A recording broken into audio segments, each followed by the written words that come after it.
बेहद इंटरेस्टिंग कारोबार भारतीय बाजारों में ऊपरी स्रोत से प्रॉफिट बुकिंग और निचले स्रोत से हल्की फुल्की रिकवरी के भी आसार बचा है। आखिरी 1.5 घंटा रिकवरी कुछ और बढ़ेगी या रहेगा दबाव, और क्या करेंगे हम कल की तैयारी, इस पर होगा खास फोकस। आप देख रहे हैं फाइनल ट्रेड। जी बिजनेस के बंधन म्यूचुअल फंड स्टूडियो में आप सबका स्वागत है। नमस्कार, मैं हूं अनिल सिंघवी। नमस्कार, मैं दीपांशु भंडारी। तैयार हो जाइए एक्शन के लिए। इंडेक्स में सुस्ती है, बट आज है मिड कैप स्मॉल कैप की रिकवरी का दिन, वहां पर भी एक्शन बन रहा है। जानेंगे अनिल जी से कि इस बाजार में आपको क्या करना है और साथ ही आज का डेटा क्या कह रहा है। कुछ नंबर्स भी आ रहे हैं हमारे स्क्रीन पर, उस पर ही फोकस रहेगा। पहले तो बताएं सर, इस समय की बड़ी बातें क्या है? बड़ी बात यही दीप की सुस्त शुरुआत होने के बाद भारतीय बाजार ऊपरी स्रोत से थोड़े बहुत फिसलते हुए नजर आए। प्रॉफिट बुकिंग आती हुई दिखी है, लेकिन ये प्रॉफिट बुकिंग ज्यादातर दिग्गजों में दिखी है। निफ्टी दिन की ऊंचाइयों से 125 अंक फिसलकर 19,100 के पास है। अब 35-40 अंकों का नुकसान है। निफ्टी बैंक ऊपरी स्रोत से 400 अंक गिरकर 43,000 के थोड़ा नीचे ट्रेड करता हुआ दिख रहा है। और फार्मा इंफ्रा शेयर आज कमजोर कड़ियों में से एक आपको नजर आएंगे। लेकिन मिड कैप और स्मॉल कैप शेयरों में अच्छी खासी तेजी, और आज real estate share, fertiliser share ये अच्छी मजबूती के साथ कारोबार करते हुए आपको नजर आएंगे। डाउ फ्यूचर्स सपाट है, लेकिन फॉर चेंज कल के 500 पॉइंट की जो मजबूती अमेरिकी बाजारों में बनी है, उसका फायदा यूरोप के बाजार उठाते हुए नजर आ रहे हैं। वहाँ पर चौतरफा खरीदारी का माहौल है। तो ये है इस वक्त का रुझान। डाउ फ्यूचर्स 50 पॉइंट नीचे ऊपर और नैस्डैक फ्यूचर्स 40 पॉइंट नीचे आपको ट्रेड करते हुए दिखेंगे। मिड कैप इंडेक्स करीबन 2.5% मजबूत है, तो स्मॉल कैप इंडेक्स में 1/4% की मजबूती है। बढ़ने वाले शेयर अब भी ज़्यादा है। BSE पर 2060 शेयर मजबूती के साथ कारोबार कर रहे हैं, और NSE पर 1250 शेयर मजबूत है, तो 950 शेयर कमज़ोर है। इससे आप अंदाज़ा लगा सकते हैं कि इंडेक्स देखकर आपको हो सकता है थोड़ा कमजोरी का रुझान लगे, लेकिन ब्रॉडर मार्केट में खरीदारी का रुझान अभी भी पूरी तरह से बना हुआ है। और ISC के नतीजे आपकी स्क्रीन पर आते हुए इस वक्त एब्सोल्युटली मुनाफे का आंकड़ा आपका लिए अनुमान से बेहतर आया है। हालांकि आय घटकर 1,80,000 करोड़ की आई है। मुनाफा भी आपका घटकर आया है, बट अनुमान से बेहतर आया है। 1,970 करोड़ का मुनाफा आया है, अनुमान 9,050 करोड़ का था, तो अनुमान से तो काफी बेहतर मुनाफे का आंकड़ा आपको आते हुए दिख रहा है। 9,050 करोड़ का अनुमान लगाया था। आय इनकी लगभग 2 लाख करोड़ से घटकर 1,80,000 करोड़ आपको आती हुई दिखी है। तिमाही दर तिमाही बेसिस पर ये आपके लिए आंकड़े आते हुए दिख रहे हैं। तो थोड़ा रेवेन्यू और प्रॉफिट दोनों गिरकर आए हैं, बट अनुमान से आपको बेहतर आते हुए दिख रहे हैं। और आई थिंक इसलिए भी स्टॉक में आपको थोड़ा रिएक्शन है। 0.5% ही ऊपर थोड़ा रिएक्शन आ रहा है। थोड़ा आय का आंकड़ा अनुमान से आपके लिए एक्चुअली कम आया है। 2,11,000 करोड़ की आय का हमने अनुमान लगाया था, 1,80,000 करोड़ की आय है। तो रेवेन्यू डिसअपॉइंट किया है, बट उसके बावजूद मुनाफे का आंकड़ा आपका काफी मजबूत आते हुए दिखा है IOC के लिए। देखते हैं इस पर और भी जैसे जैसे निकल कर आती हैं परफॉर्मेंस को लेकर, बट स्टॉक थोड़ा रिएक्ट कर रहा है, 0.5% ऊपर है इस समय ट्रेड में। बट सर, थोड़ा बाजार के बारे में बताइए। आज तो स्टॉक स्पेसिफिक एक्शन ज्यादा दिख रहा है। सुबह एक बार के लिए निफ्टी बैंक दोनों ने अच्छी स्ट्रेंथ दिखाई थी, बट वो सस्टेन नहीं कर पाए, और जो मॉर्निंग हाई बना बस वही एक बार के लिए बना। उसके बाद थ्रू द डे हम नीचे हैं, बट ऐसे ज्यादा गिरे भी नहीं, ना ज्यादा ऊपर गए ना ज्यादा गिरे। बहुत छोटी दायरे में आज कारोबार हो रहा है 2 दिन की तेजी के बाद। No complaints.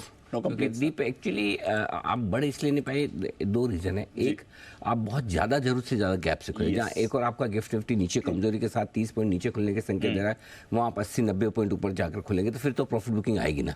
सो वो प्रॉफिट बुकिंग आना भी लाजमी था, और बैंक निफ्टी में भी कमोबेश वैसा ही। और इसलिए आपको याद होगा हम यही कह रहे थे कि ऊपर खुलेगा तो आपको प्रॉफिट बुकिंग करने लेना नहीं है, और जो प्रॉफिट बुक करने के लिए परफेक्ट रेंज है वो 19,250 से 19,350 की थी। आज का हाई 19,235 के आसपास का है। बैंक निफ्टी में भी 43,443, 550 पहली ऊपर की रेंज है, और आज का हाई 43,356 का, तो हाई रेंज के बेहद करीब से घुमा है। लेकिन घूमने के बाद जो प्रॉफिट बुकिंग आई, उसमें सबसे इंटरेस्टिंग चीज़ है, जिसकी बात हम सुबह कर रहे थे, कि जहाँ सबसे कंफर्टेबल जगह आपके लिए खरीदारी करने की है, वो बैंक निफ्टी में थी। 42,725 से 42,850। आज का लो देखिए 42,852, एकदम परफेक्ट सपोर्ट जोन के ऊपरी सिरे पर ही जाके रुका है। निफ्टी की बात हम कर रहे थे, 19,050, 19,125 आपके लिए खरीदारी का पहला सपोर्ट जोन है, और आज का लो दीप एकदम देख लीजिए 19,064 का है। सो आई थिंक मार्केट एकदम परफेक्ट है, कहीं कोई आपको कंप्लेन नहीं होनी चाहिए। लेवल से रेस्पेक्ट करें। दिग्गजों में प्रॉफिट बुकिंग है, बिल्कुल है। संकेत कल ही आगे थे, सुबह हम बात कर रहे थे कि अगर 500 पॉइंट डाउ कूदने के बावजूद अगर हमारे बाजारों में गिफ्ट निफ्टी कमजोरी के संकेत दे रहा है, तो उसकी एकमात्र वजह ये कैश और फ्यूचर्स दोनों में FIs की बिकवाली के नंबर से इस वजह से बाजार रुके हुए, और बिकवाली कहाँ है दिग्गजों में। लेकिन पिछले 2 दिनों में जो मूड माहौल बदला है, और पिछले एक्सपायरी के बाद जो ट्रेडर्स हल्के हुए हैं, उसका असर आपको ब्रॉडर मार्केट में दिखा है। इसलिए कल परसों 2 दिन ब्रॉडर मार्केट ने अंडर परफॉर्म किया। मिड कैप स्मॉल कैप उतने चले नहीं, इसलिए आज सुबह से हमारी थीम यही थी कि आज मिड कैप स्मॉल कैप शेयरों का दिन होगा और एग्जैक्टली वैसे ही mid cap small cap share perform कर रहे हैं, अभी भी कहीं कोई समस्या नहीं। So I think stock specific action दोनों ही लिहाज से रहेगा, जहां दिग्गजों पर दबाव है, ब्रॉडर मार्केट में खरीदारी है, और दूसरा नतीजों का सीजन पूरे जोरों पर है। सो आई थिंक कोई खास चिंता की बात नहीं है। थोड़े दिग्गजों में ऊपरी स्तरों पर प्रॉफिट बुकिंग आएगी, सपोर्ट लेवल के आसपास दीजिए, रुकावट के लेवल के आसपास वापस प्रॉफिट बुक कीजिए।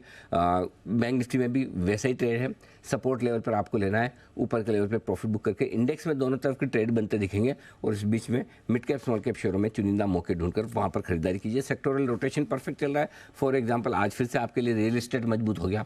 फॉर एग्जांपल आपके लिए आज फिर से फर्टिलाइजर अच्छा चल रहा है। सो कोई न कोई सेक्टर में या तो नतीजों की वजह से या कोई खबरों के दम की वजह से जो रोटेशन चल रहा है वो आपके लिए ट्रेड का परफेक्ट मौका है, उसी को पकड़िए। बिल्कुल समझ गया। चलिए, तो ट्रेड पकड़िए, स्टॉक्स पर रखिए नजर। नतीजे थिक एंड फास्ट आ रहे हैं। अभी आईओसी के नंबर्स आ गए, अभी आपके सामने गेल के नंबर्स आते हुए दिख रहे हैं। 2405 करोड़ का मुनाफा है, अनुमान 1600 करोड़ का था। जबरदस्त आंकड़ा आपको आते हुए दिख रहा है। प्रॉफिट फ्रंट पर तो बढ़िया है। आईओसी ने भी अनुमान से काफी बेहतर मुनाफे का आंकड़ा पेश किया है। अब आप देख रहे हैं गेल का भी अनुमान से काफी बेहतर आपको मुनाफे का आंकड़ा आते हुए दिख रहा है। बाकी क्या फैक्टर्स हैं यहाँ पर? आय हम अनुमान लगा रहे हैं 33,650 करोड़ की आय आने का, वो देखना पड़ेगा किस तरह से आपका आंकड़ा आते हुए दिख रहा है। मुनाफा 1412 करोड़ से बढ़कर 2405 करोड़ का है, तो जबरदस्त ग्रोथ मुनाफे में आपने आती हुई देखी है। थोड़ा मार्जिन कॉन्ट्रैक्शन वैसे हो सकता है, हमने अनुमान 7.5% के मार्जिन का गिरकर 7% आने का किया है। एबिटा भी हम 4% की गिरावट का अनुमान लगा रहे हैं, बट मुनाफा जो आपका आया है वो फर्स्ट कट काफ़ी बेहतर आते हुए दिख रहा है जहाँ तक गेल का सवाल है। तो बढ़िया है। बॉटम लाइन फ्रंट पर देखते हैं इनके रेवेन्यू और बाकी आय इनकी आई है 31,807 करोड़ की। हमारा अनुमान 33,650 करोड़ का था। तो आईओसी की तरह यहाँ पर भी आप देख रहे हैं रेवेन्यू ने डिसअपॉइंट किया है, बट उसके बावजूद मुनाफे का आंकड़ा आपका काफ़ी मजबूत रहा है गेल के लिए भी। देखते हैं और भी बाकी जिसके ऑपरेशनल डिटेल्स निकल कर आती हैं, क्या कोई वन टाइम फैक्टर है जिसकी वजह से आपने इतना बड़ा उछाल देखा है ओवरऑल मुनाफे में आते हुए। बट बढ़िया हेल्दी ग्रोथ दिखी है मुनाफे में, करीब 1000 करोड़ से मुनाफा बढ़कर आया है इनके लिए। तो गेल और आईओसी दोनों पर रखिए नजर। और भी कुछ नंबर जो आ चुके हैं, पहले एक बार वहां पर भी फोकस कर लेते हैं, फिर इवेंट्स के बारे में भी बात करेंगे। Nupur, good afternoon. 2 बड़े नंबर्स तो अभी अभी आ गए, और कौन से नंबर्स आ चुके हैं आज? बिल्कुल, गुड आफ्टरनून। सबसे पहले वर्धमान टेक्सटाइल पर से शुरुआत करते हैं। कंपनी की आय देखें तो 3% की गिरावट दिखेगी। कामकाजी लेवल पे भी देखें तो 40% से ज़्यादा की गिरावट यहाँ पे आते हुए दिखे। मार्जिन में डिसअपॉइंटमेंट है, 14.5% के मार्जिन घट के 8.5% रह गए। मुनाफा भी देखें तो यहाँ पे 35% की गिरावट आपको नजर आएगी। वेदांत फैशन यहाँ पे भी कमज़ोर नतीजा आते हुए दिखे, अनुमान से भी कमज़ोरी यहाँ पे आती हुई नजर आई है। कंपनी की आय 12% से गिरकर आते हुए दिखी। कामकाजी लेवल पे 20% की गिरावट है।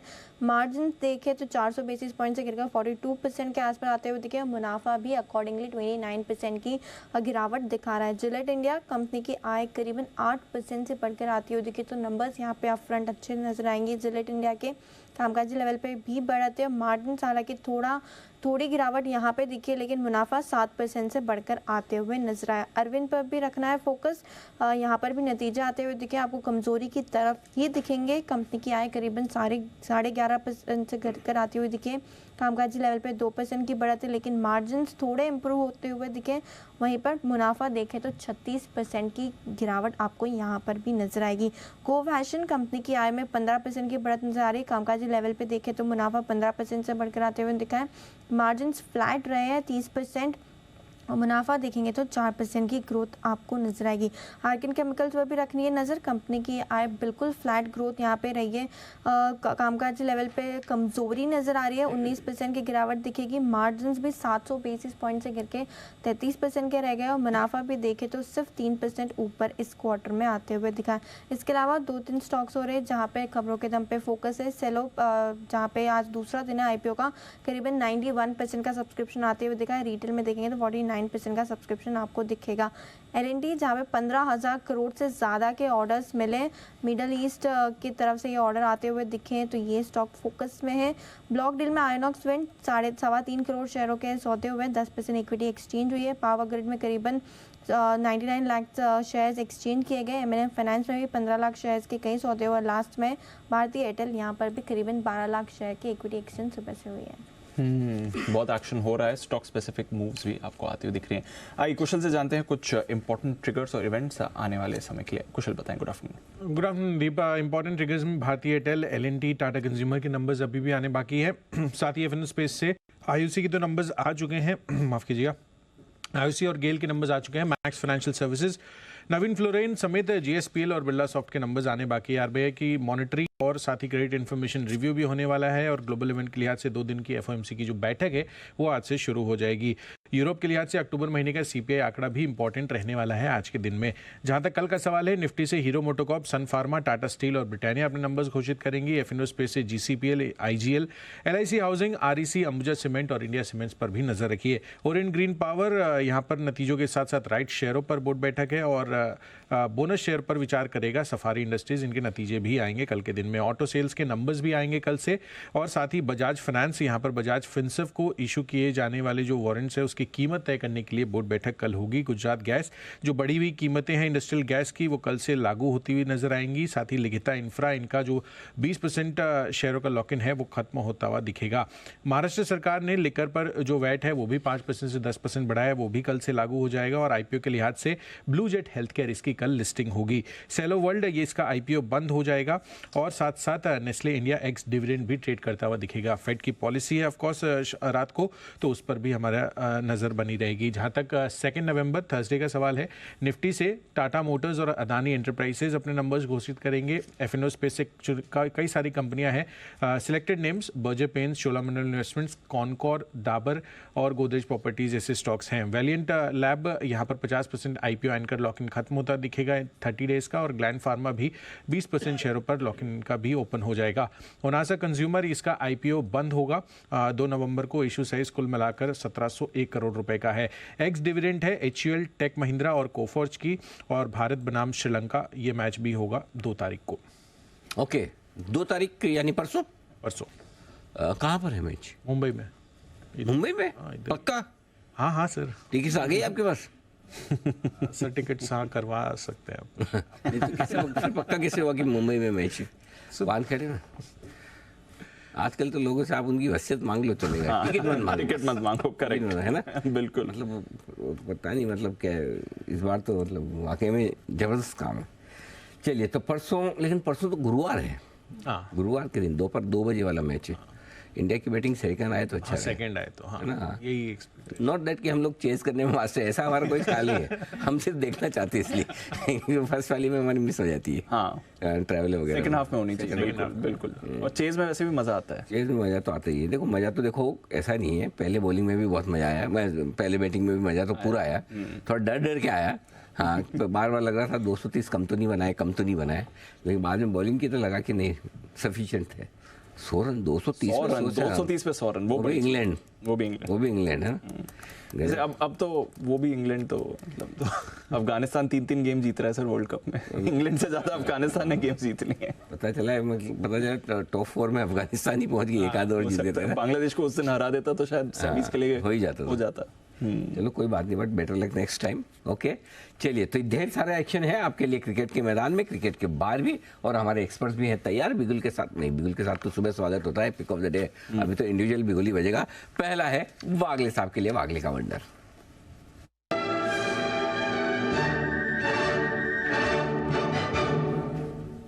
वागले साहब, स्वागत है आपका, बताएं sir. Anil ji good afternoon, Dipanshu good afternoon. Anil ji, Zee entertainment में एक बड़ा ब्रेकआउट की तैयारी है। 260, 250, 263 के बीच में का भाव है, यहाँ पर ले लीजिए। स्टॉप लॉस 259, मतलब कि 3 रुपए की रिस्क होगी, 3-3.5 रुपए की। 259 के हल्का सा नीचे। 265 में अगर इसने 265 निकाल दिया और उसके ऊपर सस्टेन किया तो ये 280 तक 1 से 2 दिनों में जा सकता है। बहुत ही बड़ा एक्सप्लोसिव ब्रेकआउट है। तो 265 के बाद और ऐड करिए और फिर आपका स्टॉप लॉस 260, 261 का होके एक दिन के टाइम फ्रेम में आपको एक बड़ी मूव मिल सकती है। ओके, ये है राय आपके लिए जी एंटरटेनमेंट में। आइए एक बिगुल और हिमांशु जी के लिए, हिटमैन हिमांशु।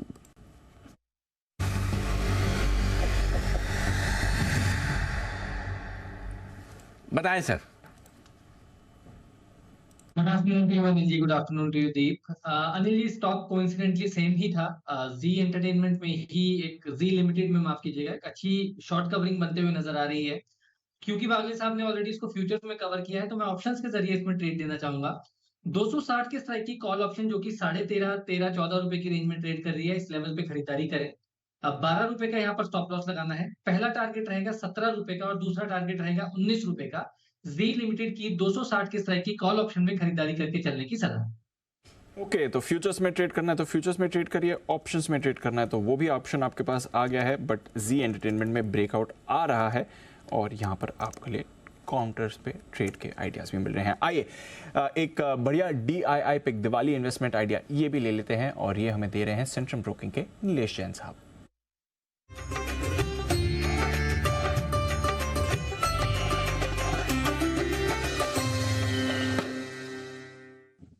मेरा दिवाली इन्वेस्टमेंट पिक है भारती एयरटेल। अपसाइड टारगेट 1020 और 1100, स्टॉप लॉस होगा 870 का। अगर हम वीकली टाइम फ्रेम पे भारती एयरटेल का स्ट्रक्चर देखें तो एक series of high top and high bottom formation बनती हुई नजर आ रही है। मोमेंटम इंडिकेटर्स एंड ऑसिलेटर्स भी बाय क्रॉसओवर दिखाते हुए नजर आ रहे हैं और डेली टाइम फ्रेम पे रिसेंटली काउंटर ने अपने 50 DMA को सपोर्ट लेते हुए वहां से एक रिवर्सल दिखाया है। इसके चलते यहाँ से पॉजिटिव अपमूव हम एक्सपेक्ट करके चल रहे हैं। इमीडिएट टारगेट ऑफ 1020, उसके बाद सेकंड टारगेट होगा 1100 का। सपोर्ट नियर अबाउट 870 के आसपास है, वहीं पे स्टॉप लॉस रखना होगा। ओके, भारतीय एयरटेल है वो स्टॉक जहां पर आपके लिए खरीदारी करने की राय DII पिक के तौर पर। आज नंबर्स भी आने वाले हैं। आज नंबर्स में आने वाले हैं और आइए नितिन जी भी आ चुके हैं और वक्त है निफ्टी के निशानेबाज नितिन मुरारका से मुलाकात करने का।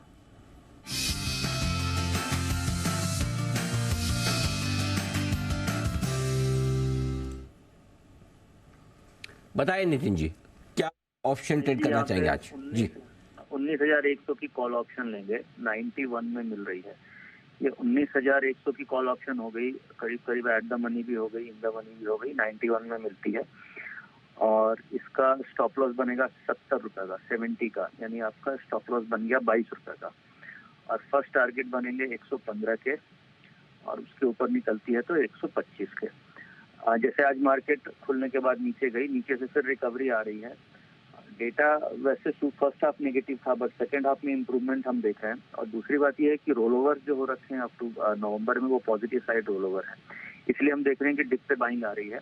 ये डिप है फिर बाइंग आ सकती है, तो यहाँ पे हम कॉल ऑप्शन ले रहे हैं 19,100 की, जो 92 91 के आसपास हम लोगों ने बात की है, अभी 95 है और इसके फर्स्ट टारगेट होंगे 115 और उसके ऊपर निकलती है तो 125। ओके, तो ये है आपके लिए निफ्टी में 19,100 का कॉल ऑप्शन खरीदें, ₹91 के आसपास, 70 का स्टॉप लॉस, 115 125। नितिन जी कोई बैंक निफ्टी पर भी राय? देखिए बैंक निफ्टी पे भी व्यू पॉजिटिव बन रहा है और बैंक निफ्टी पे जैसे मैंने कल दी थी 43,000 की कॉल ऑप्शन जिसके टारगेट लगे थे, अभी हम यहाँ पे फिर से अटेम्प्ट करेंगे 43,000 की कॉल ऑप्शन ही, जो 165 168 है अभी। 43,000 की कॉल ऑप्शन जिसका आज हाई 350 गया था, फिर वापस अभी नीचे मिल रही है। ये आपको 168 में लेनी है जिसका स्टॉप लॉस 110 का होगा और टारगेट इसके करीब 225 से 250 के होंगे। 225 250 के टारगेट के लिए बैंक निफ्टी का कॉल ऑप्शन खरीदें 43,000 का एट द मनी। निफ्टी का खरीदें आप 19,100 का कॉल ऑप्शन। ये राय आपके लिए नितिन जी की आती हुई। नितिन जी बहुत बहुत बहुत धन्यवाद आपका ये बेहतरीन कॉल्स देने के लिए। सर एक बार पीरामल फार्मा का चार्ट पुल अप करना है। कल का स्टॉक ऑफ द डे था। कल का स्टॉक 3 करोड़ 36 लाख शेयर्स के सौदे होते हुए दिख रहे हैं पीरामल फार्मा में। यस, बड़े सौदे हो रहे हैं, 12% 13% ऊपर, 13.5% आपको काउंटर दिख रहा है। बड़े सौदे हुए हैं पिछले 5 मिनट में ही हमने देख रहे हैं। वैसे थ्रू द डे बजिंग है, कल भी आपने हाईलाइट किया था, अच्छे मूवमेंट था, बट पिछले 5 मिनट में और बड़ी मूव आई है। 3 करोड़ 36 लाख शेयर्स के सौदे होते हुए दिख रहे हैं। कल के टारगेट तो खैर हिट ही हो गए थे, वहां से भी देखिए अब 108 109 पर ट्रेड कर रहा है। कल 92 पर खरीदारी की राय दी थी परसों की क्लोजिंग के बेसिस पर और देख लिया जबरदस्त। बिल्कुल, और कल सेठी साहब की तरफ से भी खरीदारी की राय थी इसमें, तो काफी स्टॉक्स कल हमारे कॉमन भी हुए थे, तो पीरामल उनको भी पसंद आया था, तो बढ़िया स्टॉक में एक्शन बनता हुआ दिख रहा है।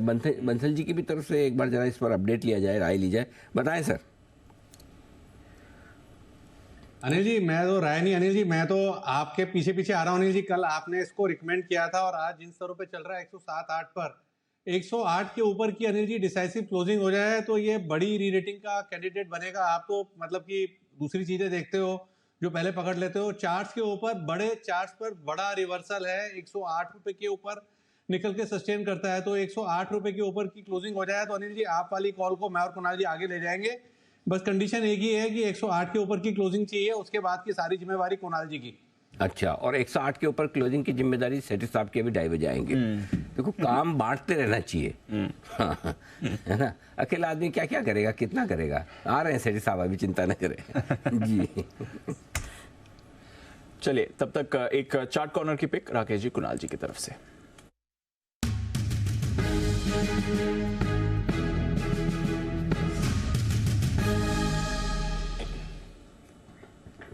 बताएं सर।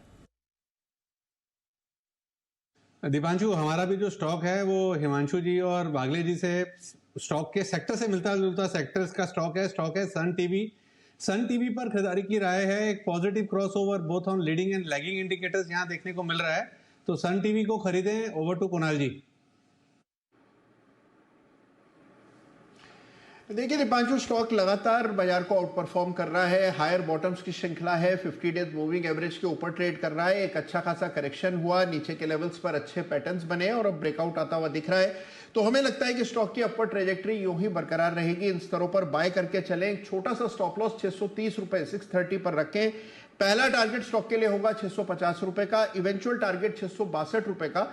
तो 650 662 के टारगेट के लिए खरीदारी की राय है सन टीवी पर। और एक अपडेट यह है दीपांशु, आज सवेरे मैंने पीएफसी यानी कि पावर फाइनेंस कॉर्पोरेशन पर खरीदारी की राय दी थी। पहला लक्ष्य वहां हासिल हुआ है, लेकिन जिनके पास पोजीशन है बिल्कुल बने रहे। मुझे लगता है दोनों ही स्टॉक्स में, पीएफसी आरईसी दोनों ही स्टॉक्स में और ऊपर के लेवल्स देखने को मिलेंगे, तो होल्ड करने की राय। तो मीडिया स्टॉक्स पर रखिए नजर, पावर स्टॉक्स पर रखिए नजर, पावर फाइनेंसर्स इन पर्टिकुलर यहाँ पर भी आपको एक्शन बनते हुए दिख रहा है। पीएफसी आरईसी दोनों पर रखिए नजर, और सन टीवी यहाँ पर आपके लिए राकेश जी, कुणाल जी की तरफ से खरीदारी की राय भी आ रही है। बाजार भी आपको दोनों तरफ के मूव्स आपको अच्छे वाले दिखा रहा है इस समय। एसबीआई लाइफ सुबह से ये बजिंग है और टॉप गेनर है इस समय निफ्टी का। एक बार जरा इसके चार्ट पर भी एक राय ले ली जाए सुमित जी की तरफ से। Sumit ji good afternoon sir, एक बार जरा एसबीआई लाइफ का चार्ट देखें, डेज हाइपर ट्रेड कर रहा है, टॉप गेनर निफ्टी का। Good afternoon Deepanshu. हमारी ग्रुप कंपनी एसबीआई लाइफ की ऑडिटर है, तो कंप्लायंस इशू की वजह से मैं इसके ऊपर व्यू नहीं दे पाऊंगा। नहीं, बट आपका सुपर हिट कॉल तो तैयार है सर, वही ले लेते हैं। बिल्कुल सुमित का सुपर हिट।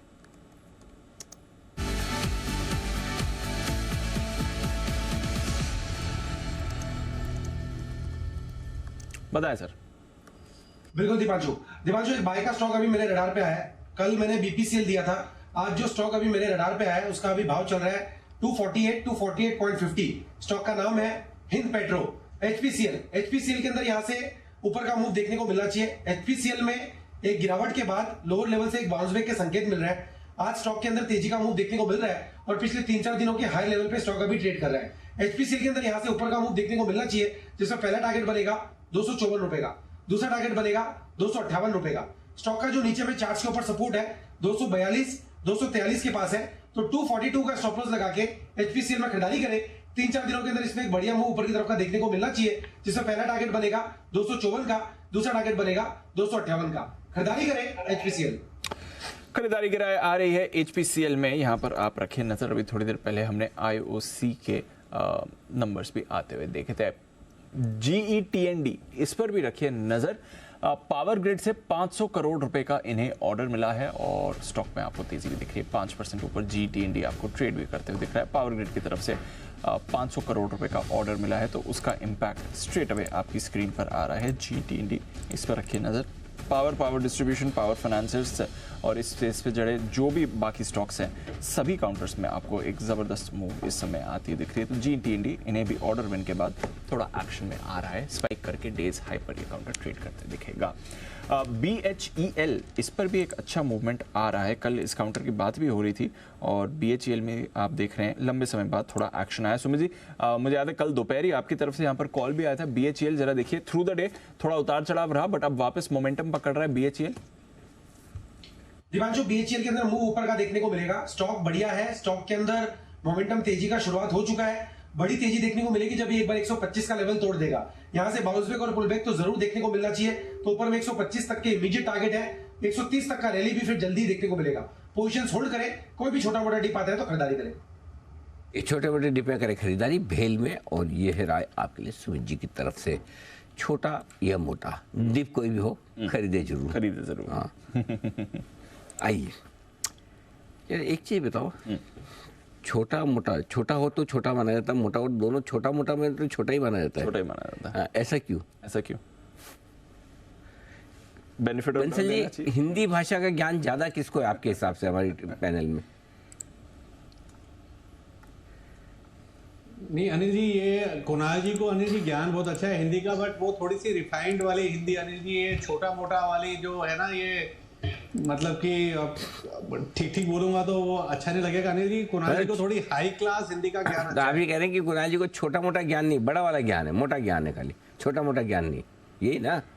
नहीं मतलब शुद्ध हिंदी का अनिल जी ज्ञान है उनको, रिफाइंड हिंदी का। कनाडा से आए हैं अनिल जी, मतलब कि जो होती है ना विद्वानों वाली हिंदी का ज्ञान है अनिल जी उनको। अच्छा, कुणाल जी जरा प्रकाश डालिए, कनाडा से जो आप हिंदी सीख के आए, जरा बताइए। अनिल जी देखिए जो आपने बात कही अनिल जी बिल्कुल सही आप कह रहे हैं कि अनिल जी अगर छोटा के साथ मोटा जोड़ा जाए तो भी वो छोटा ही रहता है अनिल जी। तो छोटा के साथ जिसको भी जोड़ेंगे अनिल जी, जैसे जीरो किसी की चीज के भी पीछे लग जाए, आगे लग जाए, वो जीरो हो जाता है अनिल जी, उसी तरह से। ओके, सुमित जी समझ गए? अनिल जी मेरे को ऐसा लगता है, हाँ अनिल जी जैसे आदमी अगर मोटा होता है और उसकी हाइट लंबी होती है तो भी वो छोटा दिखता है, और आदमी अगर पतला होता है और उसकी हाइट छोटी होती है तो भी वो लंबा दिखता है। तो जनरली छोटा मोटा इस कंसेप्ट पे बोला गया है, और छोटा और बड़ा नहीं बोला गया है। तो बड़ा होता तो वो बड़ा फॉल होता, छोटा मोटा में छोटा ही होता है। इतनी रिसर्च गजब, बहुत बढ़िया, very nice Sumit ji, keep it up.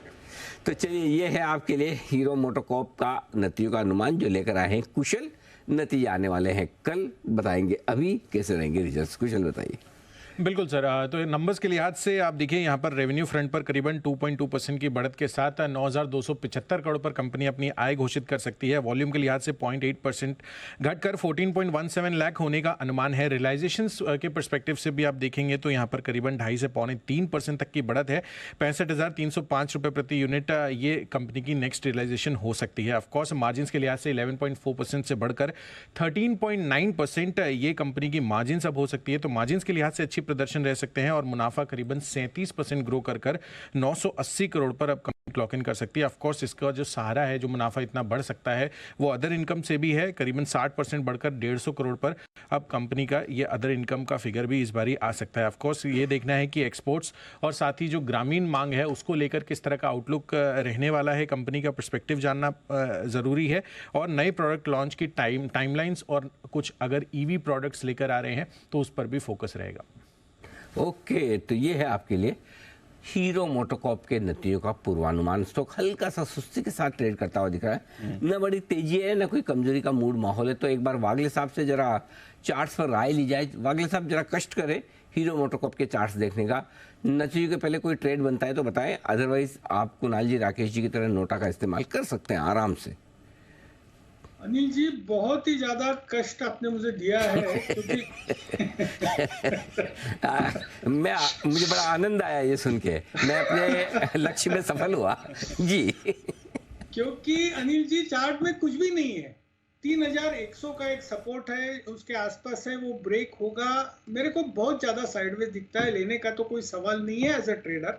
लेकिन 3100 ब्रेक भी होगा तो बेच भी नहीं सकते, बिकॉज इसमें लैक ऑफ मोमेंटम है, बिल्कुल साइडवेज है, वॉल्यूम ही नहीं है। तो ब्रेक भी होगा तो वो सेल कॉल भी फेल हो जाएगा। मैं इसके लिए कह रहा हूँ कि ना बाय कर सकते हो ना सेल कर सकते हो, इसको आज के दिन में अवॉइड कर दिया सर। बस आपने बोला, और किस किस को अवॉइड करना खाली आप बोलो, हम सबको कर देंगे। अरे भाई जब हाँ, मैं तो एक चीज़ बताऊँ आपको। पहले बहुत सारे लोग बोलते थे कि सारे लोग मतलब जब कुछ मस्ती मजाक वाला माहौल चल रहा था, वागले साहब बड़े सीरियस होते थे। वागले साहब में जो परिवर्तन आया घर पे, इनको जो समझाया गया, उसके बाद में जो बड़ा परिवर्तन आया तो उसके बाद आज की तारीख में बाकी लोग सीरियस हो गए। सबसे एक्टिव, सबसे पार्टिसिपेटिव और सबसे हाजिर जवाब वागले साहब हो गए। वागले साहब किस वजह से परिवर्तन आया है? अनिल जी आप ही ने आंसर भी तो दे ही दिया ना आपने, जो समझाया गया, जो आपने बोल दिया। ओके, मतलब अनिल जी देखो, आपका एक्सपीरियंस और मेरा एक्सपीरियंस सेम ही है, उसमें कोई अलग नहीं है, थोड़ा बहुत उम्र का अंतर है। हाँ, फिर भी आप थोड़ा लेट, चलो कोई बात नहीं है। ओके, आइए एक और आप ही की तरह के उम्रदराज हमारे खास एक्सपर्ट सेठी साहब का भी किया जाए।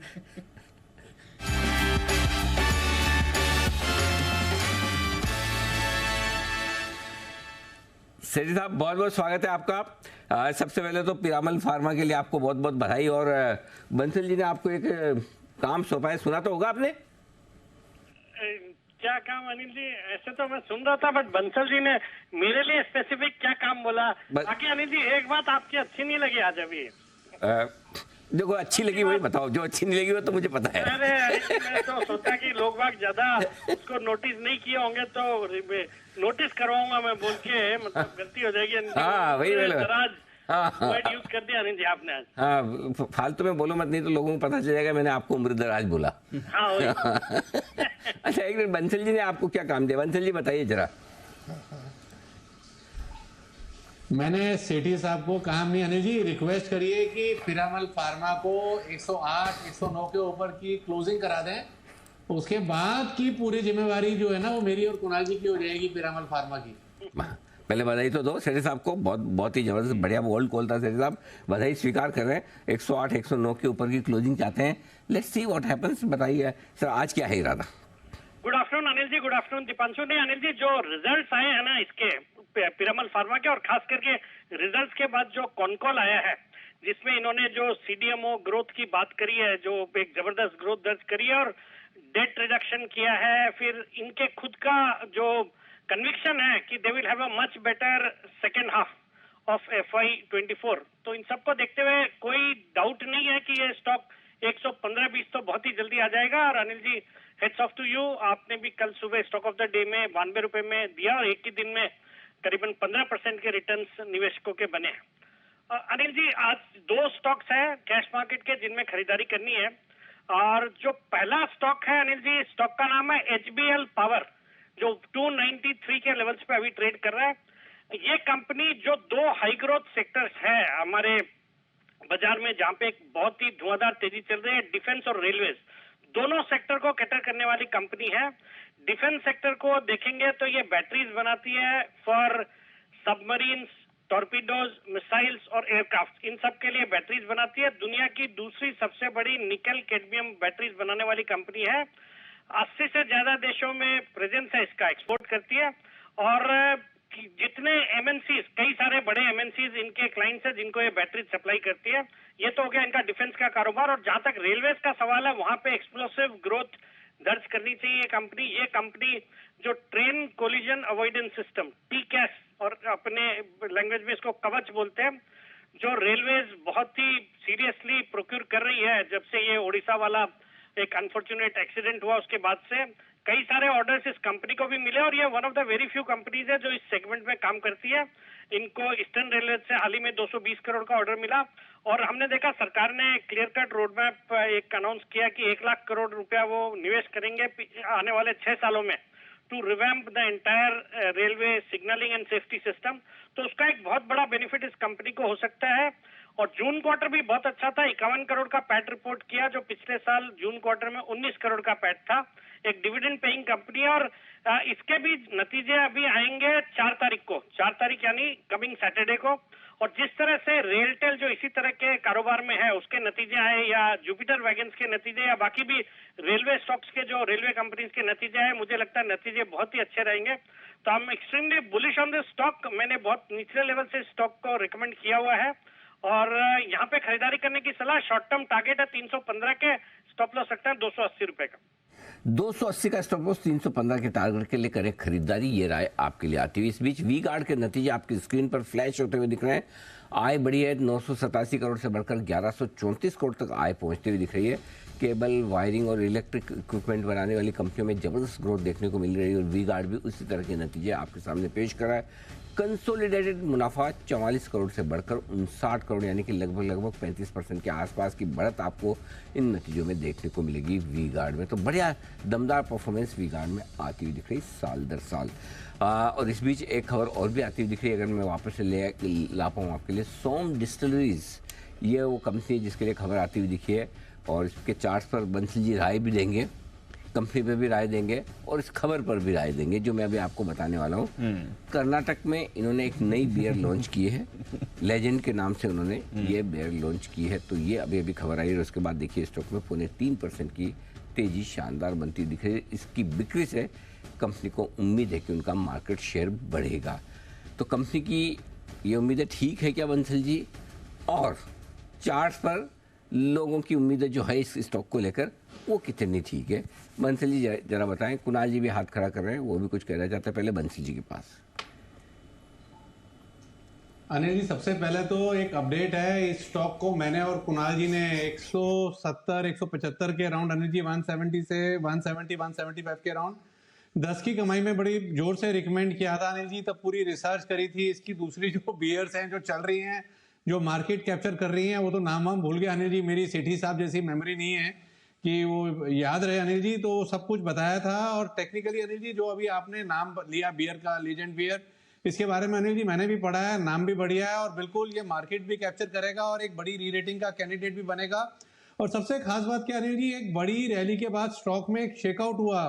टेक्निकली 310 315 के लेवल टूटे और अब नीचे से एक पॉजिटिव क्रॉसओवर होने के बाद स्टॉक वापस ऊपर की तरफ चल रहा है। तो ये जो नीचे में ब्रेकडाउन हुआ था, अगर ये फॉल्स निकलेगा, जिसकी संभावना काफी ज्यादा बन रही है क्योंकि स्टॉक ऑलरेडी ब्रेकडाउन वाले लेवल्स के ऊपर ट्रेड कर रहा है, तो एक री रेटिंग देखने को मिलेगी।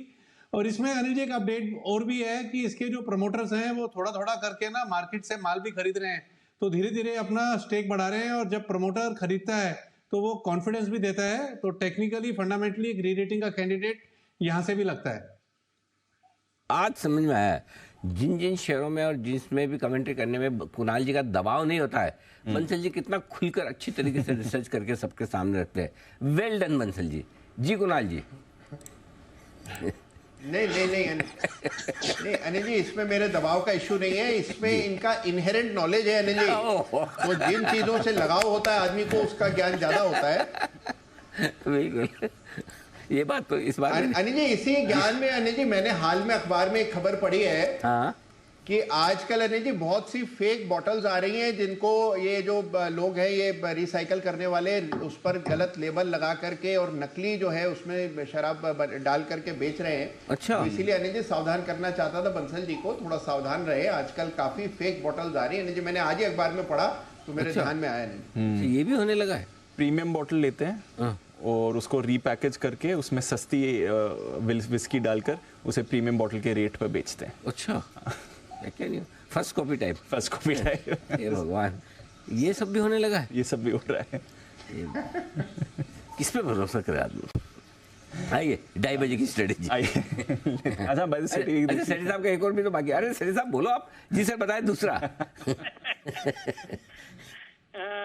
अनिल जी, जो आज का दूसरा स्टॉक है आफ्टर एचबीएल पावर, ये भी पीछे पावर लगा हुआ है। गोदावरी पावर एंड इस्पात, GPIL के नाम से एनएससी का टिकर है। 613 के लेवल्स पे ये स्टॉक अभी ट्रेड कर रहा है।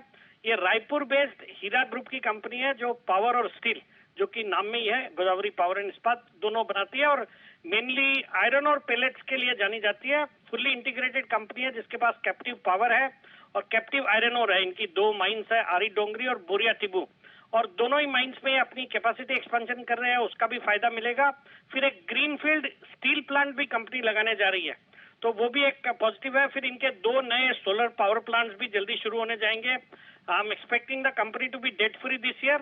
और अच्छे फंडामेंटल्स है, रिटर्न रेशियोज बहुत अच्छे हैं। Return on equity 20%, return on capital employed 26%, valuation के लिहाज से भी सस्ता। और आज इस स्टॉक को पिक करने के पीछे भी कारण है, 3 तारीख यानी कि शुक्रवार को इसके भी नतीजे आएंगे और नतीजे के साथ स्टॉक स्प्लिट का भी अनाउंसमेंट होना है। जो मैनेजमेंट की बोर्ड मीटिंग का अनाउंसमेंट आया है for stock split.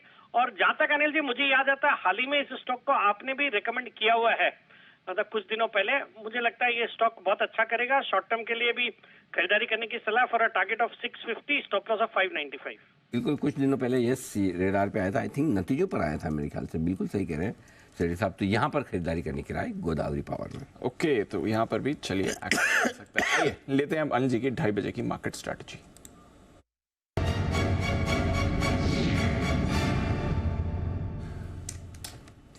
Anil ji, पिछले 15 मिनट में डाउ फ्यूचर्स में ज़बरदस्त एक्शन आपको आते हुए दिखा है और उसकी वजह से ग्लोबल बाजार भी सुधर रहे हैं, हमारा निफ्टी भी सुधरते हुए दिखा है। डाउ फ्यूचर्स डेज हाई पर ट्रेड कर रहे हैं, 90 अंक ऊपर इस समय आपको डाउ फ्यूचर्स दिखेगा।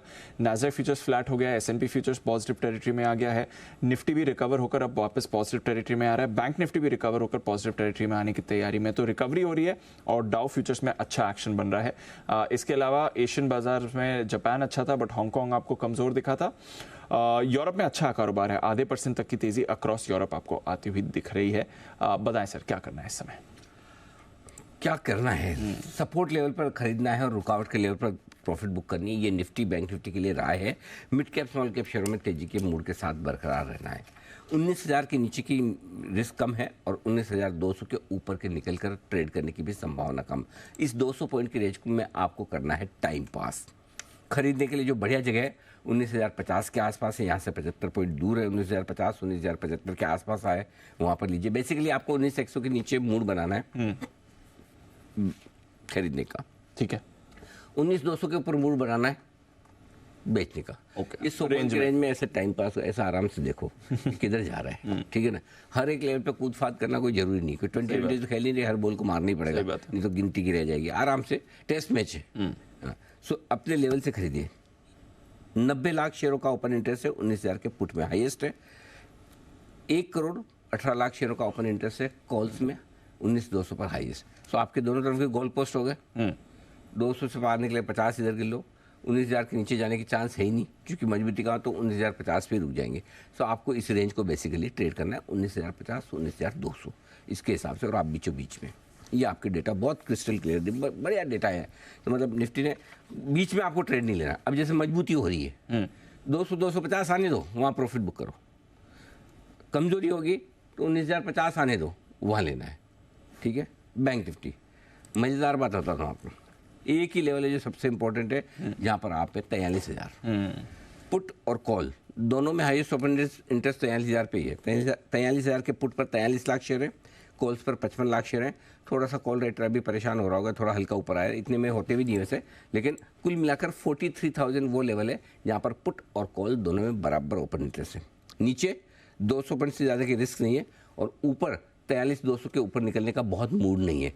तो ये इस रेंज में आपको बैंक निफ्टी भी ट्रेड करते हुए दिखेगा। तो फिलहाल डाउ फ्यूचर्स की मजबूती के साथ बायस थोड़ा पॉजिटिव साइड पर रखें, क्योंकि आप 19,100 के ऊपर और 43,000 के ऊपर है, थोड़ा और ऊपर आने दें। लॉन्ग पोजीशन है, होल्ड करें। दिन के अंत में 320 पे देखेंगे कल के लिए लेके जाना है या रुकना है। वैसे अदरवाइज बायो डिप्स की स्ट्रेटजी अगर आपको एक ही तरफ ट्रेड करना है तो वो ठीक है। Mid cap small cap share की बात कल भी कर रहा था, सुबह भी कर रहा था, दोपहर में भी कर रहा हूँ। वहीं पर तेजी, वहाँ पर आप चुनिंदा खरीदारी करते रहिए, वो सेफ है एकदम, वो सेफ है। ठीक है, समझ गया। चलिए, ये है बाजार का एक्शन। बाय द वे वापस देखिए, मिड कैप इंडेक्स और स्मॉल कैप और बढ़ गया, मोमेंटम पकड़ रहे हैं बाजार। इस समय अच्छा एक्शन बन रहा है आपके लिए। आइए नतीजों की भी बात की जाए। नुपुर है हमारे साथ तैयार बताने के लिए। सन फार्मा, इसके आने वाले नतीजे कल कैसे रहेंगे नंबर्स, नुपुर बताइए। बिल्कुल ऑपरेशनली कमजोर रह सकते हैं सन फार्मा के नंबर्स। कंपनी के आए देखें तो सिर्फ 10% की ग्रोथ यहाँ पे लेके चल रहे हैं, 12,100 करोड़ के आसपास आते हुए दिखेगी। लेकिन प्रॉब्लम कामकाजी लेवल पे हो सकती है, क्योंकि मुनाफा बिल्कुल फ्लैट ग्रोथ यहाँ पे लेके चल रहे हैं, 3202 करोड़ के आसपास आता हुआ दिखेगा। मार्जिन में थोड़ा इंपैक्ट दिख सकता है, 29% के मार्जिन 26.5% के हो सकते हैं। और मुनाफा भी देखें तो पिछले साल के मुकाबले यहाँ पर भी फ्लैट ग्रोथ ही आपको आती हुई नजर आएंगी।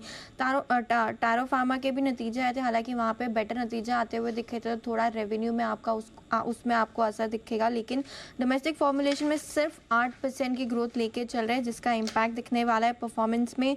यूएस की जो आए वो भी सिर्फ 10% से इस क्वार्टर में बढ़कर आने वाली है। मार्जिन पर जो है वो असर दिखेगा, क्योंकि रिसर्च एंड डेवलपमेंट के जो खर्चे हैं वो इस क्वार्टर में आपको बढ़कर आते हुए नजर आएंगे। तो ऑपरेशनली कमजोर नतीजे रह सकते हैं सन फार्मा की तरफ से। ओके, सन फार्मा के रह सकते हैं कमजोर नतीजे, और स्टॉक इतने दिनों से मजबूत वाली था, लेकिन आज प्रॉफिट बुकिंग आती देखिए। एक बार जरा फार्मा शेयरों पर विजय चोपड़ा साहब से भी राय ली जाए, हमारे साथ जुड़ चुके हैं। सर बहुत बहुत स्वागत है आपका। बताएं, सिप्ला डॉक्टर के नंबर्स तो अच्छे थे, लेकिन सन से उम्मीदें थोड़ी कम है।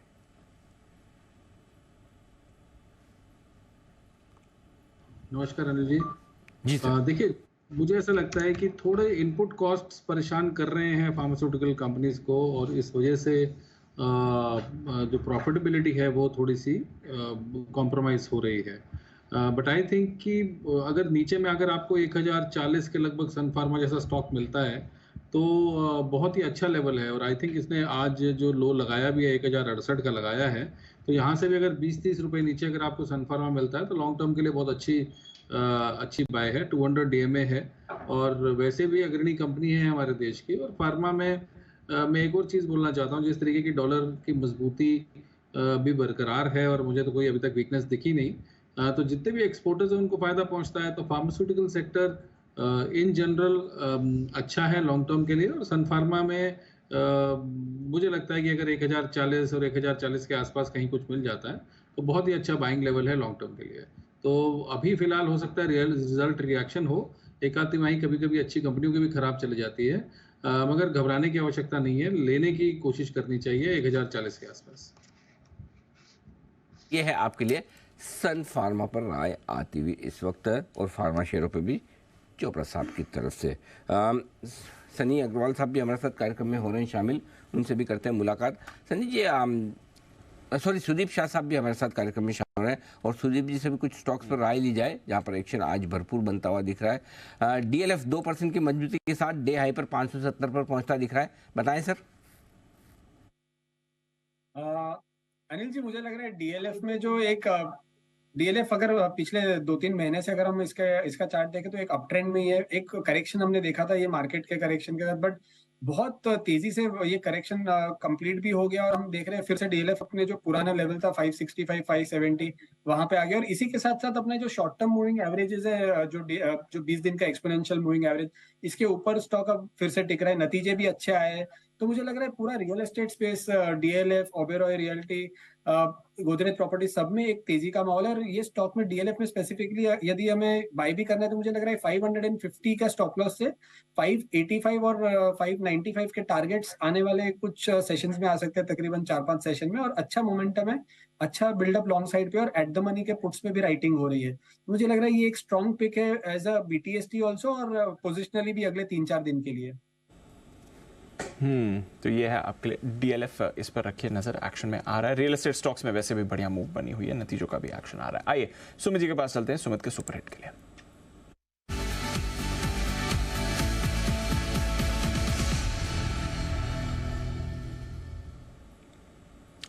बताएं सर।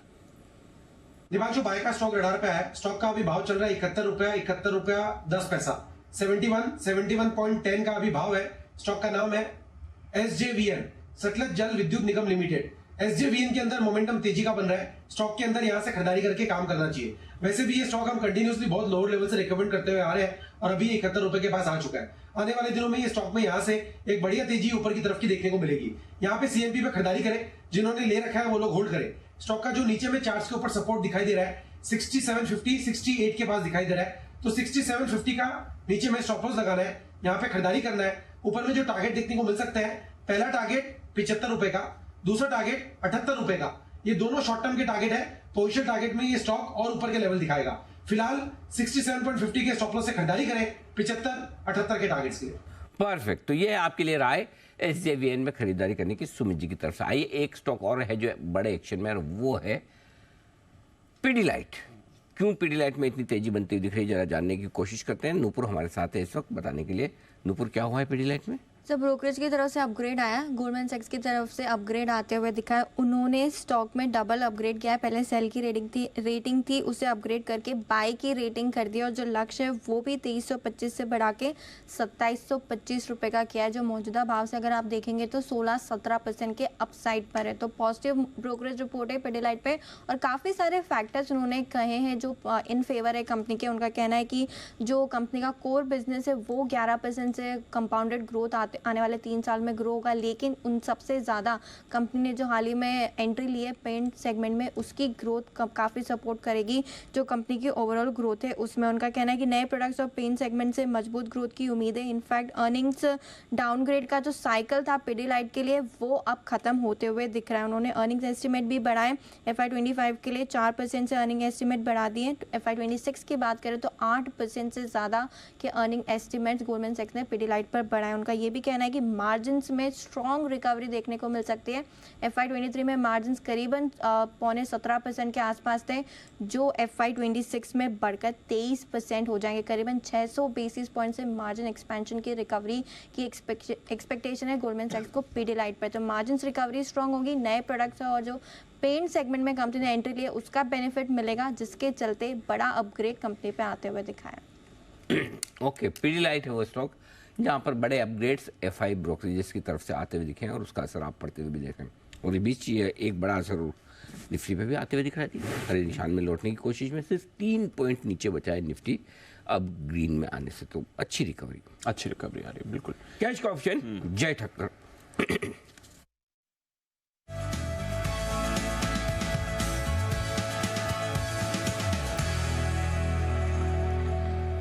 बताएं sir. Good afternoon to you Anil ji, good afternoon to you Deepanshu. Anil ji, morning में तो निफ्टी का कॉल ऑप्शन दिया था, उसमें तो एक अच्छा मूव देखने मिला, रिकवरी आ गई इनफैक्ट निफ्टी में, तो अभी भी पॉजिटिव है। बाइंग प्राइस से 101 के भाव से 113 के आसपास है और 121.22 तक गया। अनिल जी, जो फ्रेश रिकमेंडेशन मेरा है वो है सेंसेक्स का 64,200 का कॉल खरीदने की सलाह है मेरी। 298 पर अभी 97-98 पर ट्रेड कर रहा है। 64,200 का कॉल ऑप्शन सेंसेक्स का 3 नवंबर की एक्सपायरी का, यानी कि ये शुक्रवार की एक्सपायरी का, ये खरीदने की सलाह है अनिल जी। यहाँ पे आपको जो स्टॉप लॉस लगाना होगा दैट कैन बी एट 160 160 का आप स्टॉप लॉस लगाए। एंड टारगेट सुपर में जी है 442 का पहला टारगेट रहेगा एंड 530 का दूसरा टारगेट रहेगा। 442 530 ये दो टारगेट्स के लिए आप 64,200 का सेंसेक्स का कॉल खरीदे। मुझे ऐसा लग रहा है कि लगभग 64,400-500 तक के लेवल्स हमें फ्राइडे तक सेंसेक्स में आते हुए देखने मिलेंगे मिनिमम, आई थिंक। एंड 64,000 को अच्छी तरह से होल्ड किया जाए जी। क्लोजिंग बेसिस अगर आप देखें सेंसेक्स में ये लेवल्स इंपॉर्टेंट थे, आज क्लोजिंग बेसिस के ऊपर 64,000 के है ना। मुझे कम चांसेस लग रहे हैं कि 64 के नीचे सेंसेक्स बंद हो, since it is 100 points above those levels. तो वो अगर होल्ड आउट हो जाता है जी तो 64,400-500 तक के लेवल स्पॉट में देखने मिल सकते हैं। तो ये है आपके लिए राय। सेंसेक्स का 3 नवंबर शुक्रवार की क्लोजिंग वाला, वीकली क्लोजिंग वाला 64,000 रुपये का कॉल ऑप्शन खरीदिए। 298 में 160 का स्टॉप लॉस, 442 और 530 ये दो टारगेट। आइए हिमांशु गुप्ता जी भी तैयार है पिक ऑफ द डे के साथ। कल की पिक आज ही हिमांशु जी की तरफ से, वेरी नाइस।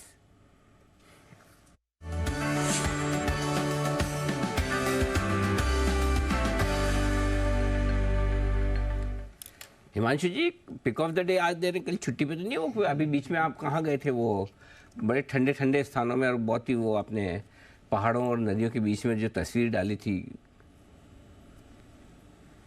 नहीं अनिल जी, अब तो हो गया इस साल की छुट्टी का कोटा पूरा। अच्छा, खत्म?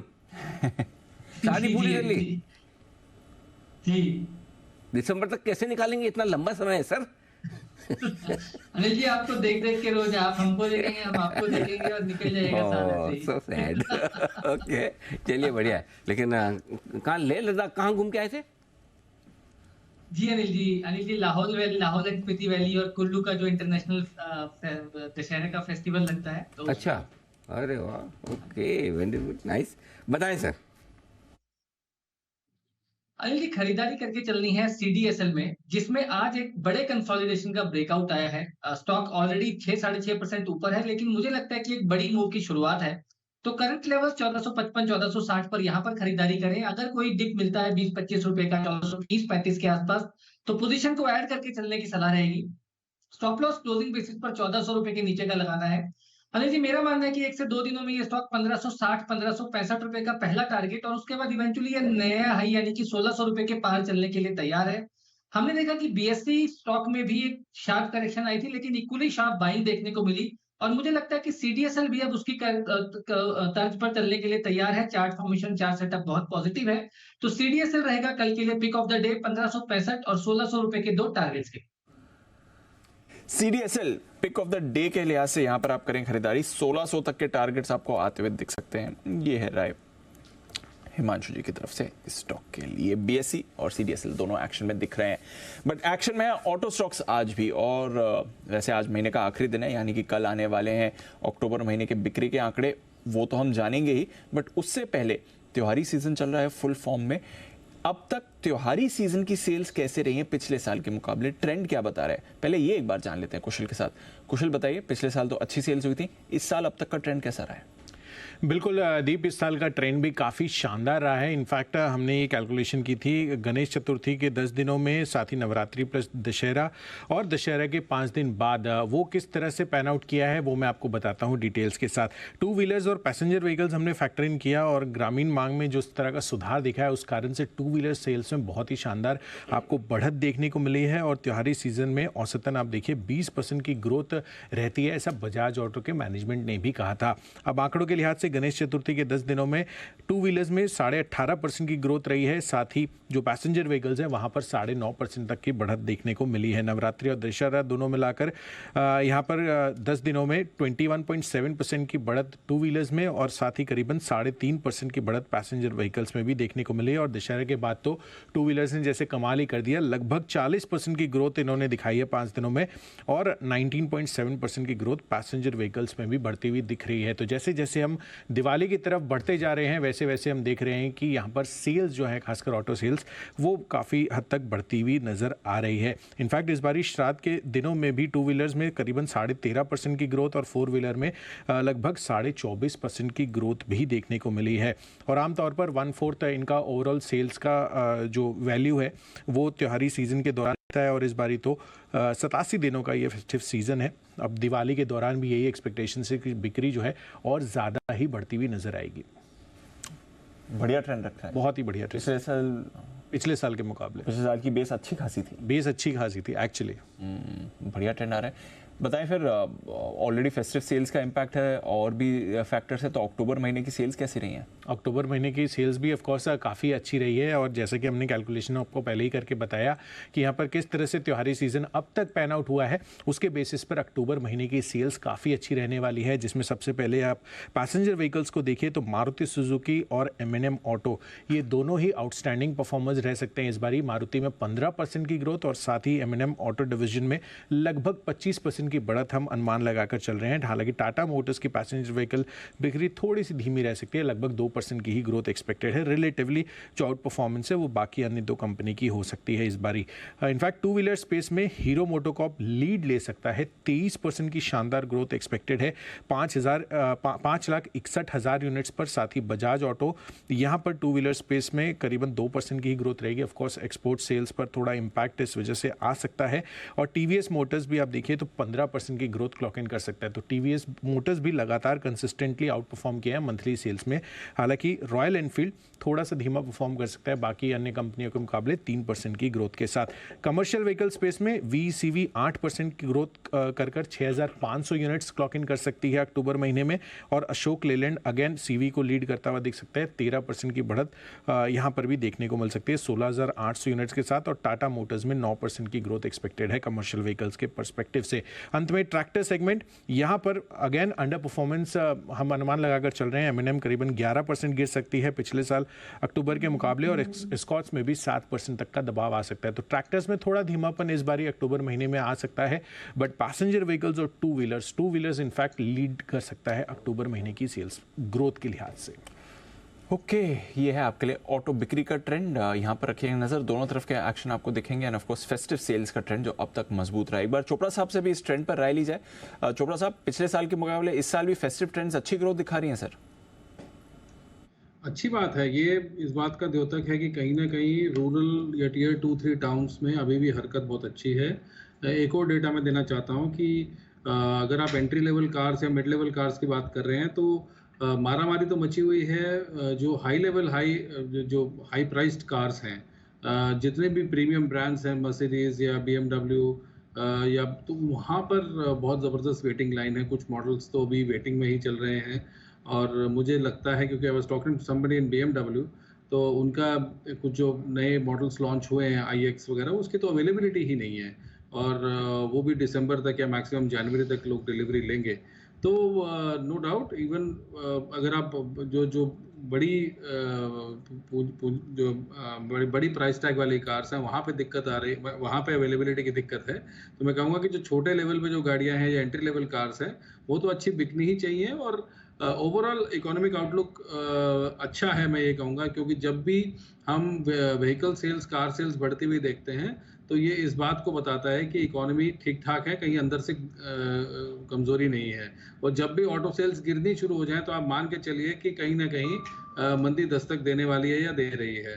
तो अगर ऑटो नंबर्स अच्छे आ रहे हैं तो इस बात पे मैं पर्सनली कॉन्फिडेंट हूँ कि इकोनॉमी, हमारी इंडियन इकोनॉमी में अंदर से कोई बहुत ज़्यादा दिक्कत नहीं है।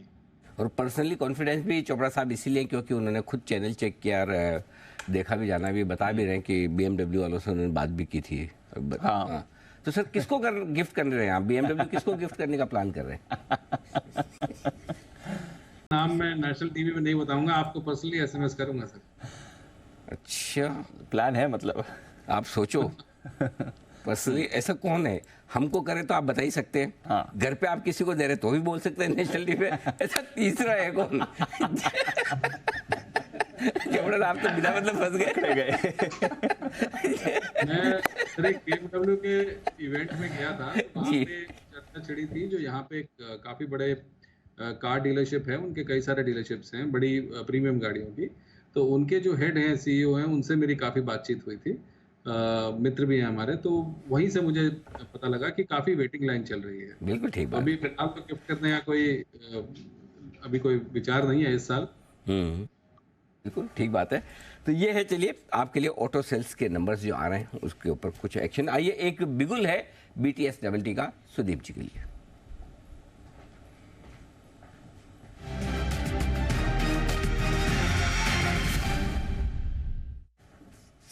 सुदीप जी बताएं सर।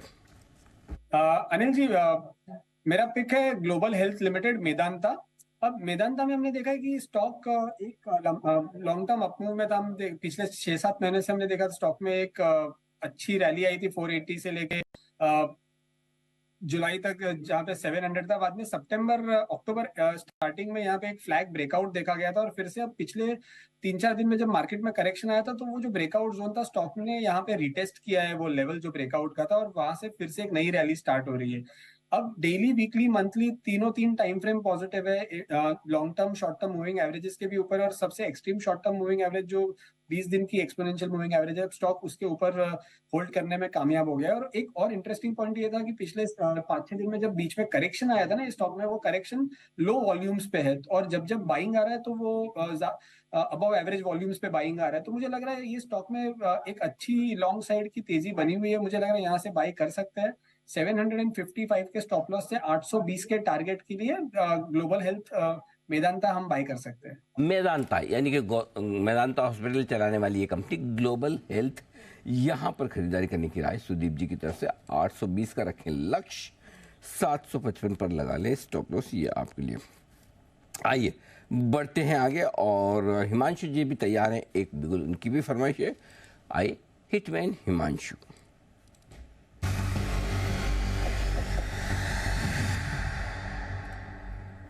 बताएं सर। अनिल जी, एसटीबीटी ट्रेड कैरी करेंगे। औरोबिंदो फार्मा के फ्यूचर्स में बिकवाली करके चलने की सलाह है। 853-854 रुपए के करंट लेवल्स हैं। स्टॉप लॉस मेंटेन करना है 861 रुपए के ऊपर, और डाउन साइड में मुझे ऐसा लगता है कि 835-825 रुपए के 2 टारगेट्स आते हुए नजर आ सकते हैं। इवेंचुअली मेरा मानना है अनिल जी कि 850 के नीचे अगर औरोबिंदो फार्मा सेटल होता है तो बड़ी डिक्लाइन की तैयारी है, और आने वाले दिनों में स्टॉक 800 रुपए तक भी जा सकता है। वो थोड़ा पोजिशनल नजरिया है। फिलहाल 860 के स्टॉप लॉस के साथ एक एसटीबीटी ट्रेड शॉर्ट करके चलेंगे 835-825 के टारगेट के लिए।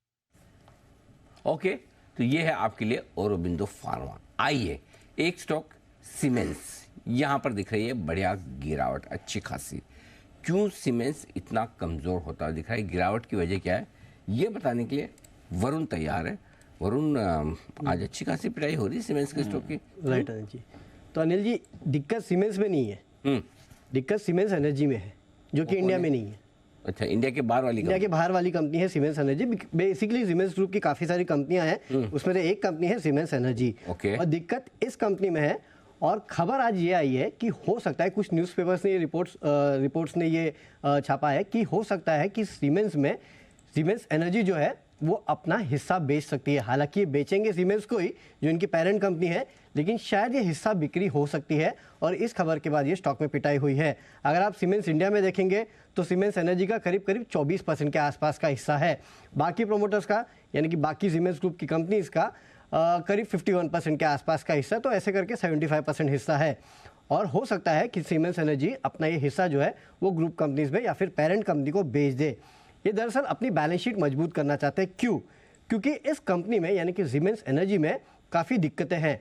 यहाँ पे अगर आप देखेंगे तो इनके जो विंड पावर कारोबार है उसमें क्वालिटी की दिक्कत है, और सीमेंस गमेसा जो है वहाँ पे जो रोटर ब्लेड है उसकी क्वालिटी इश्यूज है, जिसके ऑलरेडी चेक्स चल रहे हैं, और इसके चलते हो सकता है कि अगले साल ये कंपनी जो है घाटा भी करे। तो इसकी अगर आप प्रॉफिटेबिलिटी देखेंगे तो उसको लेके काफ़ी इश्यूज है, और इसके लिए इन्होंने अपने पेरेंट से, बैंक से और जर्मनी सरकार से इन्होंने दरअसल पैसे मांगे हैं। करीब 15 बिलियन डॉलर के आसपास, 15 बिलियन यूरोस के आसपास का इन्होंने बैंक गारंटी मांगी है। अब हुआ ये कि 3-4 दिन पहले इन्होंने बैंक गारंटी मांगी थी। जब बैंक गारंटी मांगी थी तब स्टॉक में करीब 30% के आसपास की गिरावट देखने मिली थी। हालांकि उसके बाद थोड़ी रिकवरी हुई, अभी तक बैंक गारंटी मिली नहीं है, लेकिन इस बैंक गारंटी के मांगने के बाद स्टॉक में भी गिरावट आई और काफ़ी सारे ब्रोकरेज हाउसेस ने भी इस कंपनी को डाउनग्रेड किया। तो ये दिक्कतें हैं जिसके वजह से आप देख रहे हैं कि सीमेंस इंडिया में भी गिरावट देखने मिल रही है, क्योंकि ये माना जा रहा है कि ये अब सीमेंस एनर्जी जो है अपने जितने भी एसेट्स हैं उनको बेचेंगे, और खासकर इंडिया में जो 24% के आसपास का हिस्सा है वो अपने ग्रुप में या पेरेंट पे बेच सकते हैं। तो अभी सीमेंस एनर्जी तो बाहर की कंपनी है, उसके पास 24% स्टेक सीमेंस इंडिया में है। वो बेचेंगे किसको?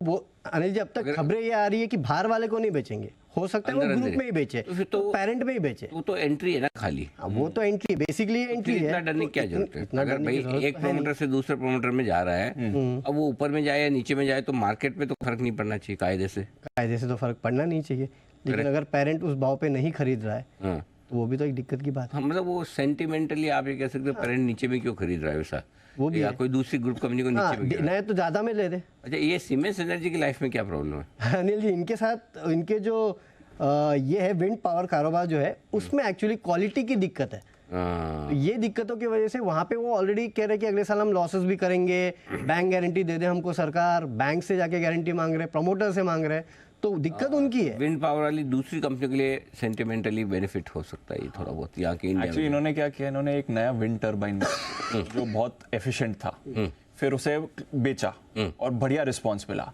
अब उसमें प्रॉब्लम्स आ रही हैं, और प्रॉब्लम्स ऐसी जो वो फिक्स नहीं कर सकते। आपको पूरा डिजाइन ही रोटर ब्लेड की जो इश्यूज है, ब्लेड पूरा चेंज करना पड़ेगा। अच्छा, तो आने वाले सालों के लिए साथ कर रहे गमेशा के साथ, हाँ उनके साथ।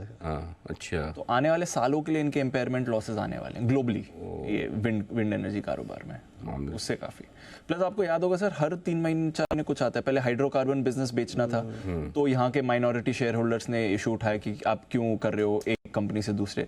उससे पहले भी आई थिंक 1-1.5 साल पहले एक और कोई इंटरनल बिजनेस ट्रांसफर को लेकर हुआ था। तीसरी बार ये आ रहा है इशू। बार बार थोड़ा मैनेजमेंट से लोगों का भरोसा हट रहा है। एक बार जरा चोपड़ा साहब से भी राय ली जाए।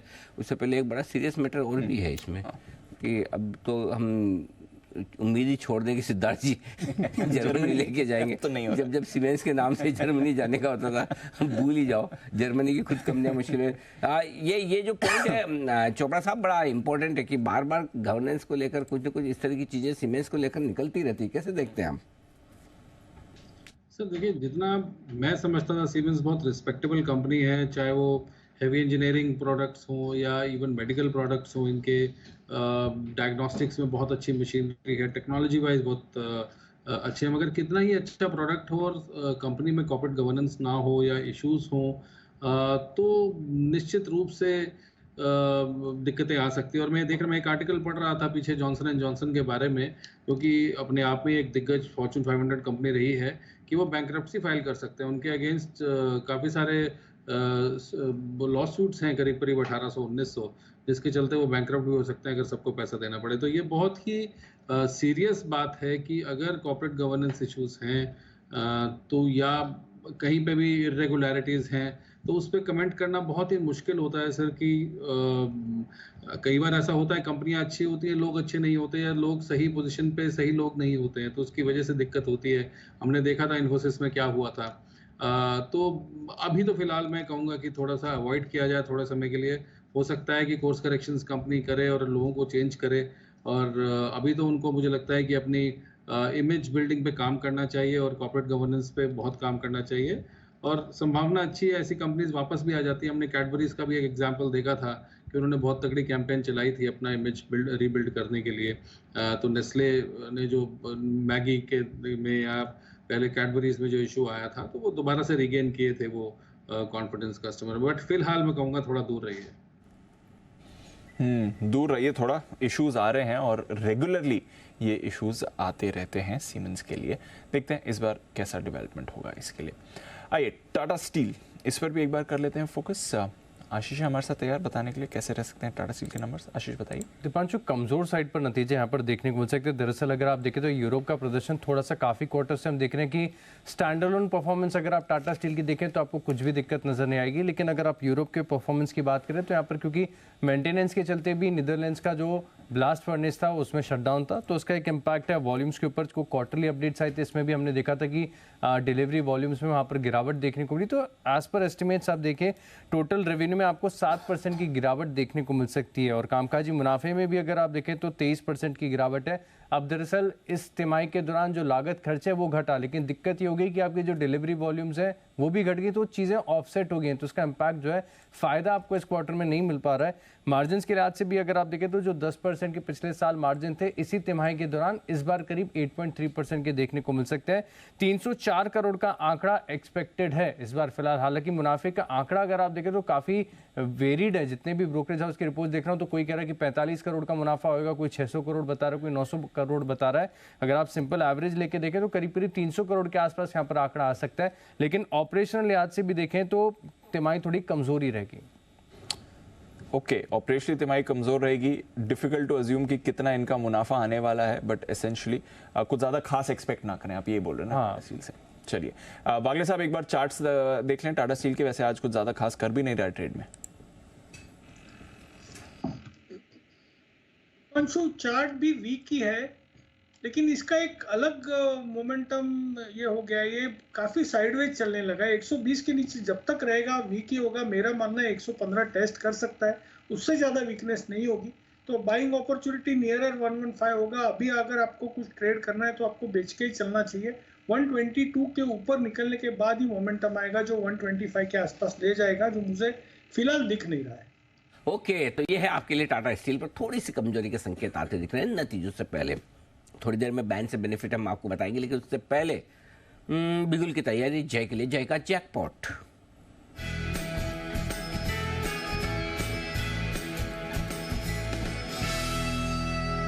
बताएं जय जी। खरीदना है गोदरेज कंज्यूमर प्रोडक्ट्स का फ्यूचर्स, ये ट्रेड कर रहा है अभी 991 पर जी। यहाँ पे रिस्क रिवॉर्ड बहुत ही अच्छा है शॉर्ट टर्म में। ये मार्केट जो साइडवेज से थोड़ा पॉजिटिव हो चुका है जी 2-3 दिनों में, मुझे ऐसा लग रहा है कि यहाँ पे 975 का एक स्टॉप लॉस लगाकर लॉन्ग पोजीशंस क्रिएट कर सकते हैं from the point of view of a bounce back. मुझे बाउंस बैक लग रहा है जी 1020 और 1040, ये दो टारगेट्स के लिए 1020, 1040, इनफैक्ट 1050 तक भी जा सकता है अगर थोड़ा और बाउंस आ गया तो अनिल जी। ये दो टारगेट्स के लिए खरीदना है गोदरेज कंज्यूमर प्रोडक्ट्स। ओके, 5 के स्टॉप लॉस के साथ। ये है राय आपके लिए इस वक्त आती हुई गोदरेज कंज्यूमर्स में 1020, 1040, 1050 तक के लक्ष्य के लिए। इस बीच राइट्स के नतीजे आते हुए दिख रहे हैं आपकी स्क्रीन पर। नंबर्स ठीक दिख रहे हैं, नंबर्स अच्छे। थोड़ा आय घटी हो 660 करोड़ से घटकर 582 करोड़ की आपकी आय आती हुई दिख रही है। मुनाफा भी 132 करोड़ से घटकर 101 करोड़ का आते हुए दिख रहा है। तो जिस तरह का यूफोरिया बना हुआ था रेलवे स्टॉक्स के, उस तरह की परफॉर्मेंस राइट्स आपको इस बार नहीं दिखा पा रहा है। 2.5% कट भी आई थिंक इसलिए आ रहा है। कुणाल जी एक बार चार्ट भी आप पुल अप कर लीजिए जहां तक राइट्स का सवाल है। फर्स्ट कट नंबर्स उतने खास दिख नहीं रहे हैं। एबिटा भी गिरकर आया सर, 24% एबिटा गिरा है, 181 करोड़ से एबिटा घटकर आपका 138 करोड़ का है। मार्जिन्स भी घटे हैं, 27.5% से मार्जिन्स घटकर आपके करीब 24.25% के मार्जिन्स आए हैं। तो across the board revenue, profit, EBITDA, margin, चारों तरह आपको डिसअपॉइंटमेंट दिख रहा है जहां तक राइट्स के नंबर्स का सवाल है। इसलिए 3% का कट भी दिख रहा है, 450 के नीचे इस समय चार्ट आते हुए दिख रहा है। कुणाल जी जरा राय दें, राइट्स नंबर्स डिसअपॉइंटिंग, स्टॉक 3% नीचे। देखिए एक बेरिश पैटर्न भी यहाँ पर चार्ट पर इवॉल्व होता हुआ नजर आ रहा है दीपांशु। ये जो 450 का स्तर है ये एक काफी क्रिटिकल चार्ट पर भी लेवल है। तो अगर ये 450 के नीचे आज बंदी दे देता है तो मुझे लगता है एक बार के लिए 200 डेज मूविंग एवरेज यानी कि 420 के स्तरों के तरफ स्टॉक बढ़ेगा। तो मेरी राय यहाँ पर खरीदारी की राय नहीं है। जिनके पास पोजीशन है बहुत सावधान हो जाए। 450 के नीचे अगर स्टॉक निकलता है तो एक बार के लिए स्टॉक में और करेक्शन देखने को मिल सकता है। 420 का स्तर भी मुमकिन है। 450 के नीचे निकलता है, 450 के नीचे निकलने की तैयारी कर रहा है बिल्कुल, जैसे कुणाल जी ने बोला लगभग वहाँ पहुँच चुका है। देखते हैं रुकता है या नहीं, लेकिन तब तक आइए हम रुके बगैर बढ़ते हैं आगे, क्योंकि बैन से बेनिफिट भी आने वाला है। लेकिन उससे पहले सुदीप जी हैं तैयार, उनके लिए एक बिगुल BTS डबल टी।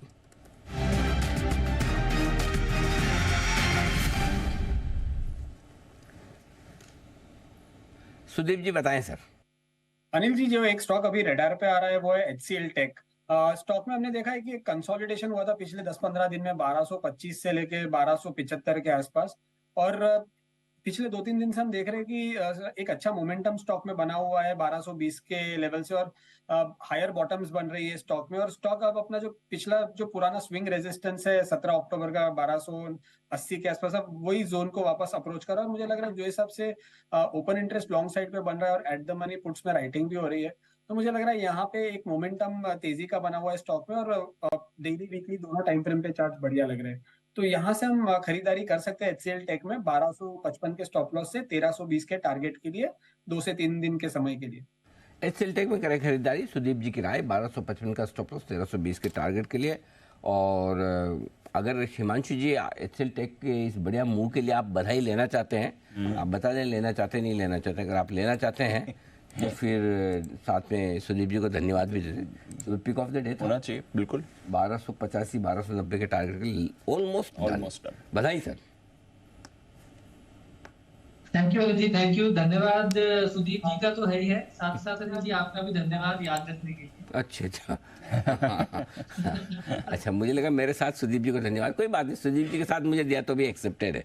दिया तो है ना, दिया तो है। बहुत सारे पैनलिस्ट तो देते भी नहीं हमें, मेयर दीप ऐसे ही रह जाते हैं, देखते हैं हमें मिलता ही नहीं कुछ भी। तो कम से कम आज तो सुबह बोला कि आपकी भी कॉल हाईलाइट नहीं करी थी, बच्चों की कॉल हाईलाइट नहीं करी थी। बिल्कुल दूसरा ही हो गया था सुबह तो। बिल्कुल। तो HCL टेक 1320 टारगेट आपके लिए सुदीप जी की तरफ से आते हुए स्टॉक में जबरदस्त एक्शन बनता हुआ दिखा है। बैन से बेनिफिट इस एक्शन को लेकर आ रहे हैं। आज तीसरे तो दिन है सीरीज का, फिर भी आ गए आशीष जी। बहुत बेटर, लास्ट 2 सीरीज में तो पहले दिन ही आ रहा है। चलिए देखते हैं आज कौन आईबुल हाउसिंग फिर से तैयार हो रहा है क्या बैन से बेनिफिट।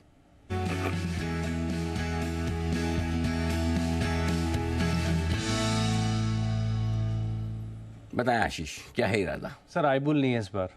फॉर अ चेंज पिछली 2 सीरीज में हमने देखा, जैसे दीपांशु भी बता रहा था कि फर्स्ट डे ही आ गया था हमें अपडेट देने के लिए, लेकिन इस बार स्टॉक ने भी थोड़ा सा सरप्राइज किया। GNFC पोजीशन काफ़ी ज़्यादा बन गई है, अभी है 111% मार्केट वाइड पोजीशन लिमिट, 95% के आंकड़े को क्रॉस कर दिया। तो GNFC निश्चित है स्टॉक आपको बैन में दिखेगा, लेकिन India bulls housing finance stock चर्चित रहता है। तो इसके लिए एक बार बता देता हूं कि पोजीशन यहां पर 76% है, अभी बैन में आने में समय। और इसके पीछे का कारण है कि लगातार हमने आपको अपडेट देके बताया कि टॉप 12, 13 जो क्लाइंट्स हैं वो काफ़ी पोजीशन होल्ड करते हैं। तो पहले जो 50% के आसपास का आंकड़ा था मार्केट वाइड पोजीशन लिमिट का, अब वो घटकर हो गया करीब 37% के आसपास। तो अभी जो बड़े पोजीशंस हैं वो भी धीरे धीरे रिड्यूस हो रही है, बैन से FNO से बाहर भी आना है स्टॉक को। तो एंट्री के लिहाज से GNFC ये एक ऐसा स्टॉक है जो रडार पर रखेंगे। 111% है market wide position limit. GNFC ये इंटरेस्टिंग काउंटर आ रहा है। ये भी वैसे यूजुअल बैन फेवरेट हो जाता है, बट बीच में आता है। इस बार थोड़ा सीरीज की शुरुआत में आपको ये आते हुए दिख रहा है। चलिए इस पर रखेंगे नजर। GNFC यहाँ पर रखता है। PNC इंफ्रा, इसके भी नंबर्स आते हुए दिख रहे हैं। On the face of it numbers actually अच्छे दिख रहे हैं, हालांकि स्टॉक ज़्यादा रिएक्ट नहीं कर रहा है। रेवेन्यू करीब 6% बढ़कर आया है आपके लिए, एबिटा आपके लिए 22% बढ़कर आया है। मार्जिन्स भी आप देख रहे हैं बढ़कर आए हैं, 18.2% के मार्जिन्स बढ़कर आपके 21% हो गए हैं। मुनाफा 12% आपके लिए बढ़कर आया है। तो on the face of it अच्छे नंबर्स हैं PNC इंफ्रा की तरफ से। आइए एक बिगुल हिमांशु जी के लिए, हिटमैन हिमांशु।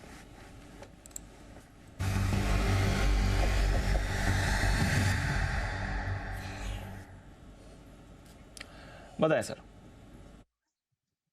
दीप, स्टॉक वही है जिसका जिक्र आपने शो के शुरुआत में किया था। बहुत ही एक अच्छी स्ट्रेंथ ये काउंटर दिखा रहा है, और मैं बात कर रहा हूँ एसबीआई लाइफ की, जिसने पहले भी 2-3 अटेम्प्ट्स 1350 1360 को पार करने के लिए किए हैं, और मुझे लगता है कि आज जिस तरह की क्लोजिंग देखने को मिल रही है 1360 रुपए के ऊपर, इस स्टॉक में एक फ्रेश शॉर्ट कवरिंग देखने को मिल सकती है। और स्टॉक बहुत शॉर्ट टर्म में अगर मार्केट थोड़ा सा सपोर्ट देता है तो 1400 रुपए तक का मूव दिखाने के लिए तैयार है। तो एसबीआई लाइफ में बीटीएसटी ट्रेड करके चलने की सलाह रहेगी। 1365 1366 रुपए के करंट लेवल्स हैं। 1350 रुपए के नीचे का स्टॉप लॉस मेंटेन करके 1385 और 1400 रुपए के दो टारगेट्स के लिए एसबीआई लाइफ में बीटीएसटी ट्रेड लेकर चलने की सलाह। एसबीआई लाइफ इस पर बीटीएसटी ट्रेड लेकर चलें। सुबह से ही ये स्टॉक आपको अच्छे मोमेंटम में दिखा है, टॉप गेनर भी है निफ्टी का, और मूव भी इस पर अच्छी आ रही है। चलिए देखते हैं एसबीआई लाइफ हिमांशु जी की तरफ से खरीदारी की राय। आइए 3:20 भी हो रहे हैं और अनिल जी से उनकी फाइनल मार्केट स्ट्रैटेजी भी लेने का वक्त हो चुका है।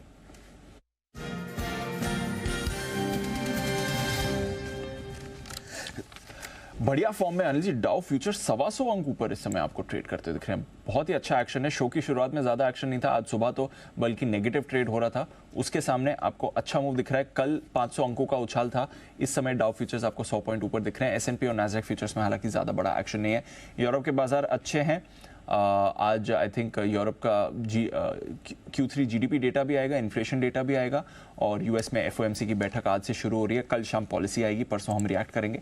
बताएं सर, क्या करना है इस समय? आज थोड़ा सवाल मुश्किल है दीप आपका।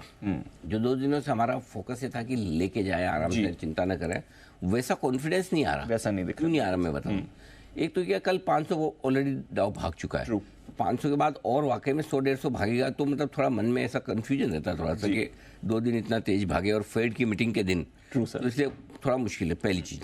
दूसरा ये कि ऊपर के लेवल से थोड़ी प्रॉफिट बुकिंग आई, वो ठीक है, समझ में आता है कि एफआईज बेच है, तो चलो कोई बात नहीं, अपने ब्रॉडर मार्केट में तो ठीक है मामला।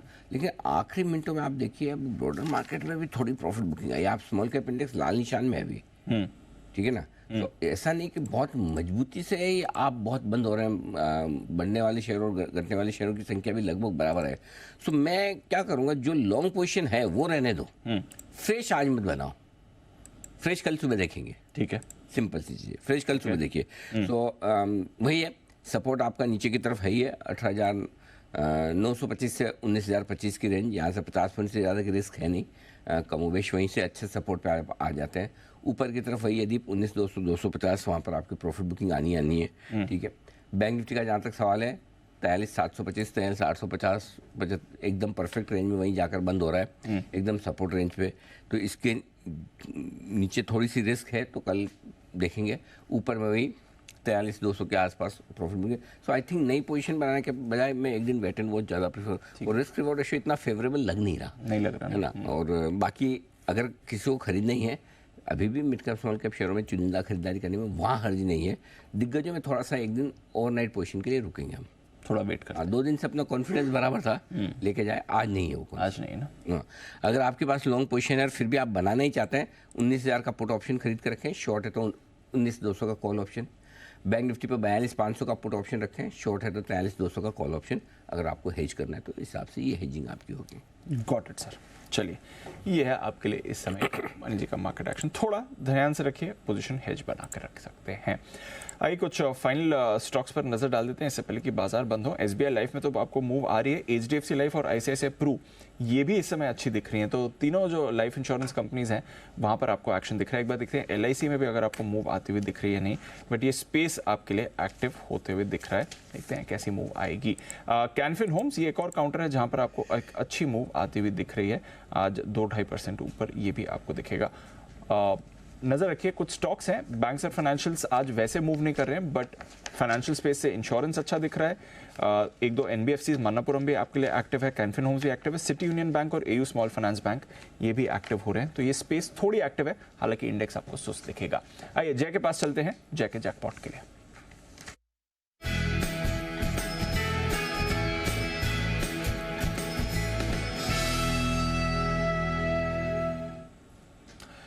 बताएं जय। देख, खरीदना है ट्रेंड फ्यूचर्स, ये ट्रेड कर रहा है अभी 2160-62 के रेंज में, 2160-62 के रेंज में चल रहा है ट्रेंड फ्यूचर्स। इसको खरीदने की सलाह है। यहाँ पे जबरदस्त अपसाइड का मोमेंटम दिख रहा है और जो हिसाब से आज फ्रेश ब्रेकआउट आया है हायर टॉप्स हायर बॉटम का एक फॉलिंग चैनल का ब्रेकआउट है, इसमें रीटेस्ट किया है। मुझे ऐसा लग रहा है कि यहाँ पे एक स्टॉप लॉस लगाइए आप 2112 का 2112 का एक स्टॉप लॉस लगाइए एंड टारगेट जो ऊपर में दीप निकल कर आ रहा है यहाँ पे वो है 2270 से लेकर 2330 का। सो 2270 एंड 2330 ये दो अच्छे टारगेट्स के लिए ट्रेंड फ्यूचर्स पर मेरी खरीदारी की सलाह है। एक अच्छा मोमेंटम स्टॉक है एंड बड़ा ब्रेकआउट आया है। ओके, बड़े ब्रेकआउट के साथ ट्रेंड में एक्शन बढ़ता हुआ दिख रहा है। खरीदे यहाँ पर 2112 के स्टॉप लॉस के साथ। अगला बिगुल है BTS डबल टी का सुदीप जी के लिए।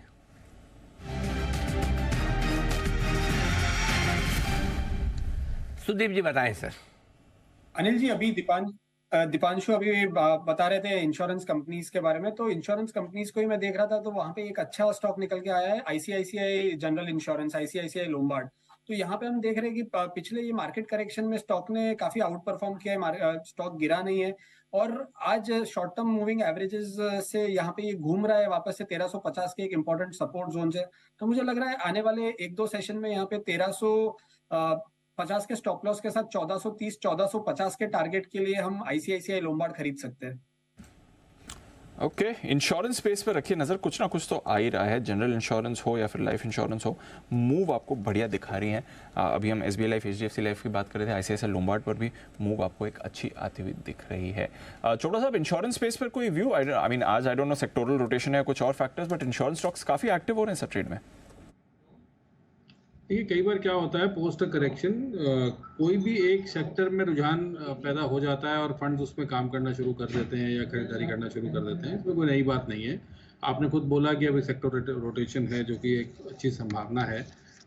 तो ओवरऑल मुझे लगता है कि भारत में इंश्योरेंस की तो बहुत पोटेंशियल है और भारतीय लोग जो हैं काफ़ी अंडर इंश्योर्ड हैं। खास करके अगर आप लाइफ की बात करें, लाइफ इंश्योरेंस तो मुझे लग रहा है बड़ा स्पार्स है अभी भी और एक बहुत बड़ा मार्केट है जो अभी भी लाइफ इंश्योरेंस के लिए खुला हुआ है। तो life insurance overall long term में तो बहुत अच्छा लगता है। मगर ये अभी कहना मुश्किल है कि सडनली कुछ फंड्स ने बाइंग शुरू करी है या सेक्टर रोटेशन हुआ है। ये अभी थोड़ा से टाइम में पता लग जाएगा, बट ओवरऑल मैं सेक्टर से फेयरली कन्विंस्ड हूँ कि ये लॉन्ग टर्म में अच्छा करेगा। एब्सोल्युटली, तो लॉन्ग टर्म के लिए रखिए भरोसा यहाँ पर आपके लिए। और इंश्योरेंस स्टॉक्स आपको एक्शन में भी दिख रहे हैं। आज HDFC लाइफ भी मूव दिखा रहा है, SBI लाइफ पर तो हमने ऑलरेडी बात करी। कुछ और काउंटर्स में भी आपको एक मूव दिखी है आज। REC PFC के अलावा आप अच्छा एक्शन, टाटा पावर में भी सुबह अच्छा दिख रहा था, उसके बाद वो मूव सस्टेन नहीं हो पाए, बट देखते हैं आज एक्शन आगे बनेगा। यानी जुबलेंट फूड में डेफिनेटली आज एक अच्छी मूव आई है। नतीजों के बाद स्टॉक की भारी पिटाई हुई थी, आज 2% ऊपर ये काउंटर आपको बंद होते हुए दिख रहा है, डेज हाई के आसपास ही है। सुमित जी एक बार देखें, 500 के जस्ट नीचे जुबलेंट फूड रिजल्ट्स की पिटाई के बाद आज थोड़ा संभला हुआ दिख रहा है सर। जो स्टॉक के अंदर देखे होगे तो गिरावट है, स्टॉक के अंदर ऊपरी लेवल से दबाव देखने को मिल रहा है। आज थोड़ा सा पुल बैक बाउंस बैक मिला है, लेकिन वो भी ऊपरी लेवल पे सस्टेन नहीं कर रहा है। जब तक ये ऊपर में वापस से 500-505 का लेवल क्लोजिंग बेसिस पे ब्रेक नहीं कर देता और 1-2 दिन तेजी नहीं दिखाता, तब तक एक बार इसको लॉन्ग पोजीशंस में अवॉइड करें। स्टॉक का नीचे में जो सपोर्ट बना है वो 490-485 के पास है। ये लेवल टूटने पे 470 रुपए तक के लेवल देखने को मिल सकते हैं। तो लॉन्ग पोजीशंस के लिए आज वेट करें, कल इसमें देखते हैं। ओके, ये है आपके लिए जुबलेंट फूड जहां पर रखनी है आपको नजर। टाइटन ये भी आपको आज अच्छा मूव दिखाते हुए गया है, टाइटन पर भी करें फोकस। और टाटा कंज्यूमर यहाँ पर भी रखिए नजर, नतीजों से पहले ये थोड़ा एक्टिव है, दोनों टाटा ग्रुप की companies. In fact Titan second half में काफी एक्टिव हुआ है, एंड ऑफ ट्रेड एक अच्छी मूव इस पर आपको आती हुई दिखी है। आइए फिर क्लोजिंग की तरफ बढ़ते हैं। SBI लाइफ जिसकी हम बात कर रहे थे टॉप गेनर था, टाइटन सेकंड बिगेस्ट गेनर था, और HDFC लाइफ यहाँ पर भी अच्छी मूव आई है। एशियन पेंट्स आपको अच्छी मूव में दिख रहा था। HCL टेक सुबह से पसंद आ रहा है हमारे एक्सपर्ट्स को, यहाँ पर खरीदारी है। कोटक बैंक में आपने अच्छी मूव आती देखिए। बजाज फिनसर्व भी एक्टिव था। Tech Mahindra, Doctor Reddy's, NTPC, Grasim, UltraTech, UPL, JSW Steel, HUL, SBI, Bajaj Auto, यहाँ पर भी अच्छी मूव दिखी है। गिरावट थी आज M&M में, पिछले कुछ दिनों से थोड़े करेक्टिव ट्रेंड में आ गया ये काउंटर। सन फार्मा में आपने वीकनेस देखी है, कल इसके नंबर्स आएंगे। LTI माइंट्री कमजोर था। रिलायंस इंडस्ट्रीज कल इसने बाजार को संभाला था, आज की गिरावट में रिलायंस का योगदान है, 1% नीचे बंद हो रहा है। HDFC बैंक का योगदान है, इन्फोसिस का योगदान है, ITC का योगदान है, TCS का योगदान है। तो कुछ हैवी वेट्स थे जिन्होंने आज बाजार में पार्टिसिपेट नहीं किया और इसलिए आप करीब 50-60 पॉइंट नीचे निफ्टी को बंद होते हुए दिख रहे हैं। वायदा कारोबार के स्टॉक्स में भी भरपूर एक्टिविटी आपको दिखी है। 6% ऊपर पिडलाइट था, डबल अपग्रेड आया गोल्डमैन सैक्स की तरफ से, सिटी यूनियन बैंक एक्टिव था, पीएफसी आरईसी एक्टिव था, जी एंटरटेनमेंट यहां पर अच्छी मूव आई है, कोलगेट में आपने अच्छा एक्शन देखा है, चंबल फर्टिलाइजर एलजी की पिक यहां पर अच्छा मूव दिखा है, साथ ही एमसीएक्स, अपोलो टायर्स, वोडाफोन पिछले 2-3 दिनों से ये काफी एक्टिव हो रहा है, इस काउंटर को भी अपने रेडार पर आप रखिएगा। इसके अलावा Canfin Homes, Berger Foods, Berger Paints, Jubilant Food, IOC जिसके नंबर्स आए थे, डॉक्टर लाल, ओबरा रियल्टी और एलआईसी हाउसिंग, यहां पर भी बढ़िया मूव्स दिखी हैं। सीमेंस एक बार फिर से कुछ इंटर कॉर्पोरेट डेवलपमेंट्स हो रहे हैं जो बाजार को पसंद नहीं आ रहे हैं। 3% का कट, मुथूट में आपको 2.5% का कट दिखा है, सन फार्मा में दबाव था, हैवल्स भी फिसला है, साथ ही इंटरग्लोब एविएशन में आज दबाव दिखा है, ऑरो फार्मा और लुपिन में भी वीकनेस थी।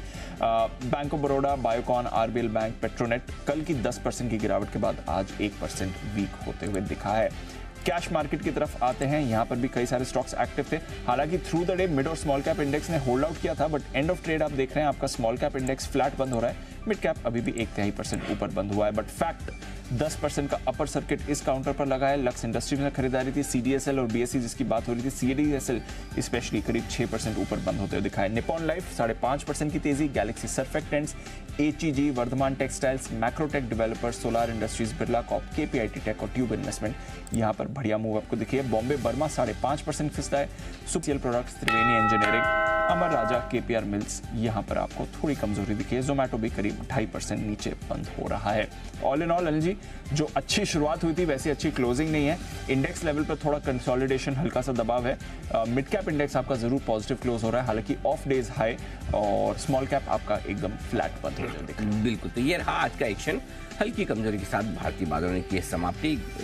मजे की बात है कि कल 500 पॉइंट ऊपर था डाउ, और आज डाउ फ्यूचर 125 पॉइंट ऊपर है। ऐसा कम देखने को मिलता है, इसको कहते हैं परफेक्ट डीकपलिंग। कि हमें अमेरिकी बाजारों की तेजी से आज कोई फर्क ही नहीं पड़ा। तो ये थोड़ा सा आज बड़ा अलग तरह का ट्रेडिंग सेशन देखने को मिला, जो थोड़ा क्वेश्चन मार्क वाला है कि वाकई में भारतीय बाजारों में मजबूती है कि नहीं। और मिड कैप शेयरों में भी अगर आप देखें तो फ्लैट क्लोजिंग होती दिखी है।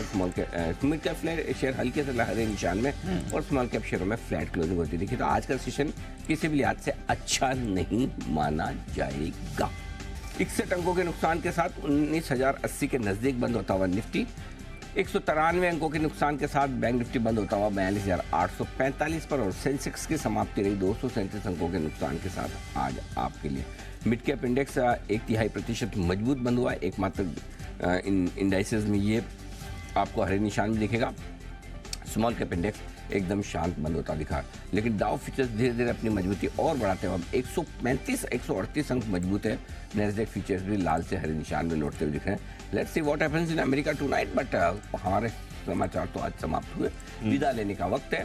बंसल जी, सुमित जी और चोपड़ा साहब, वागले साहब, आप सबका धन्यवाद। सुदीप जी, जय ठक्कर साहब और हिमांशु गुप्ता साहब की बहुत बहुत शुक्रिया आज साथ देने के लिए।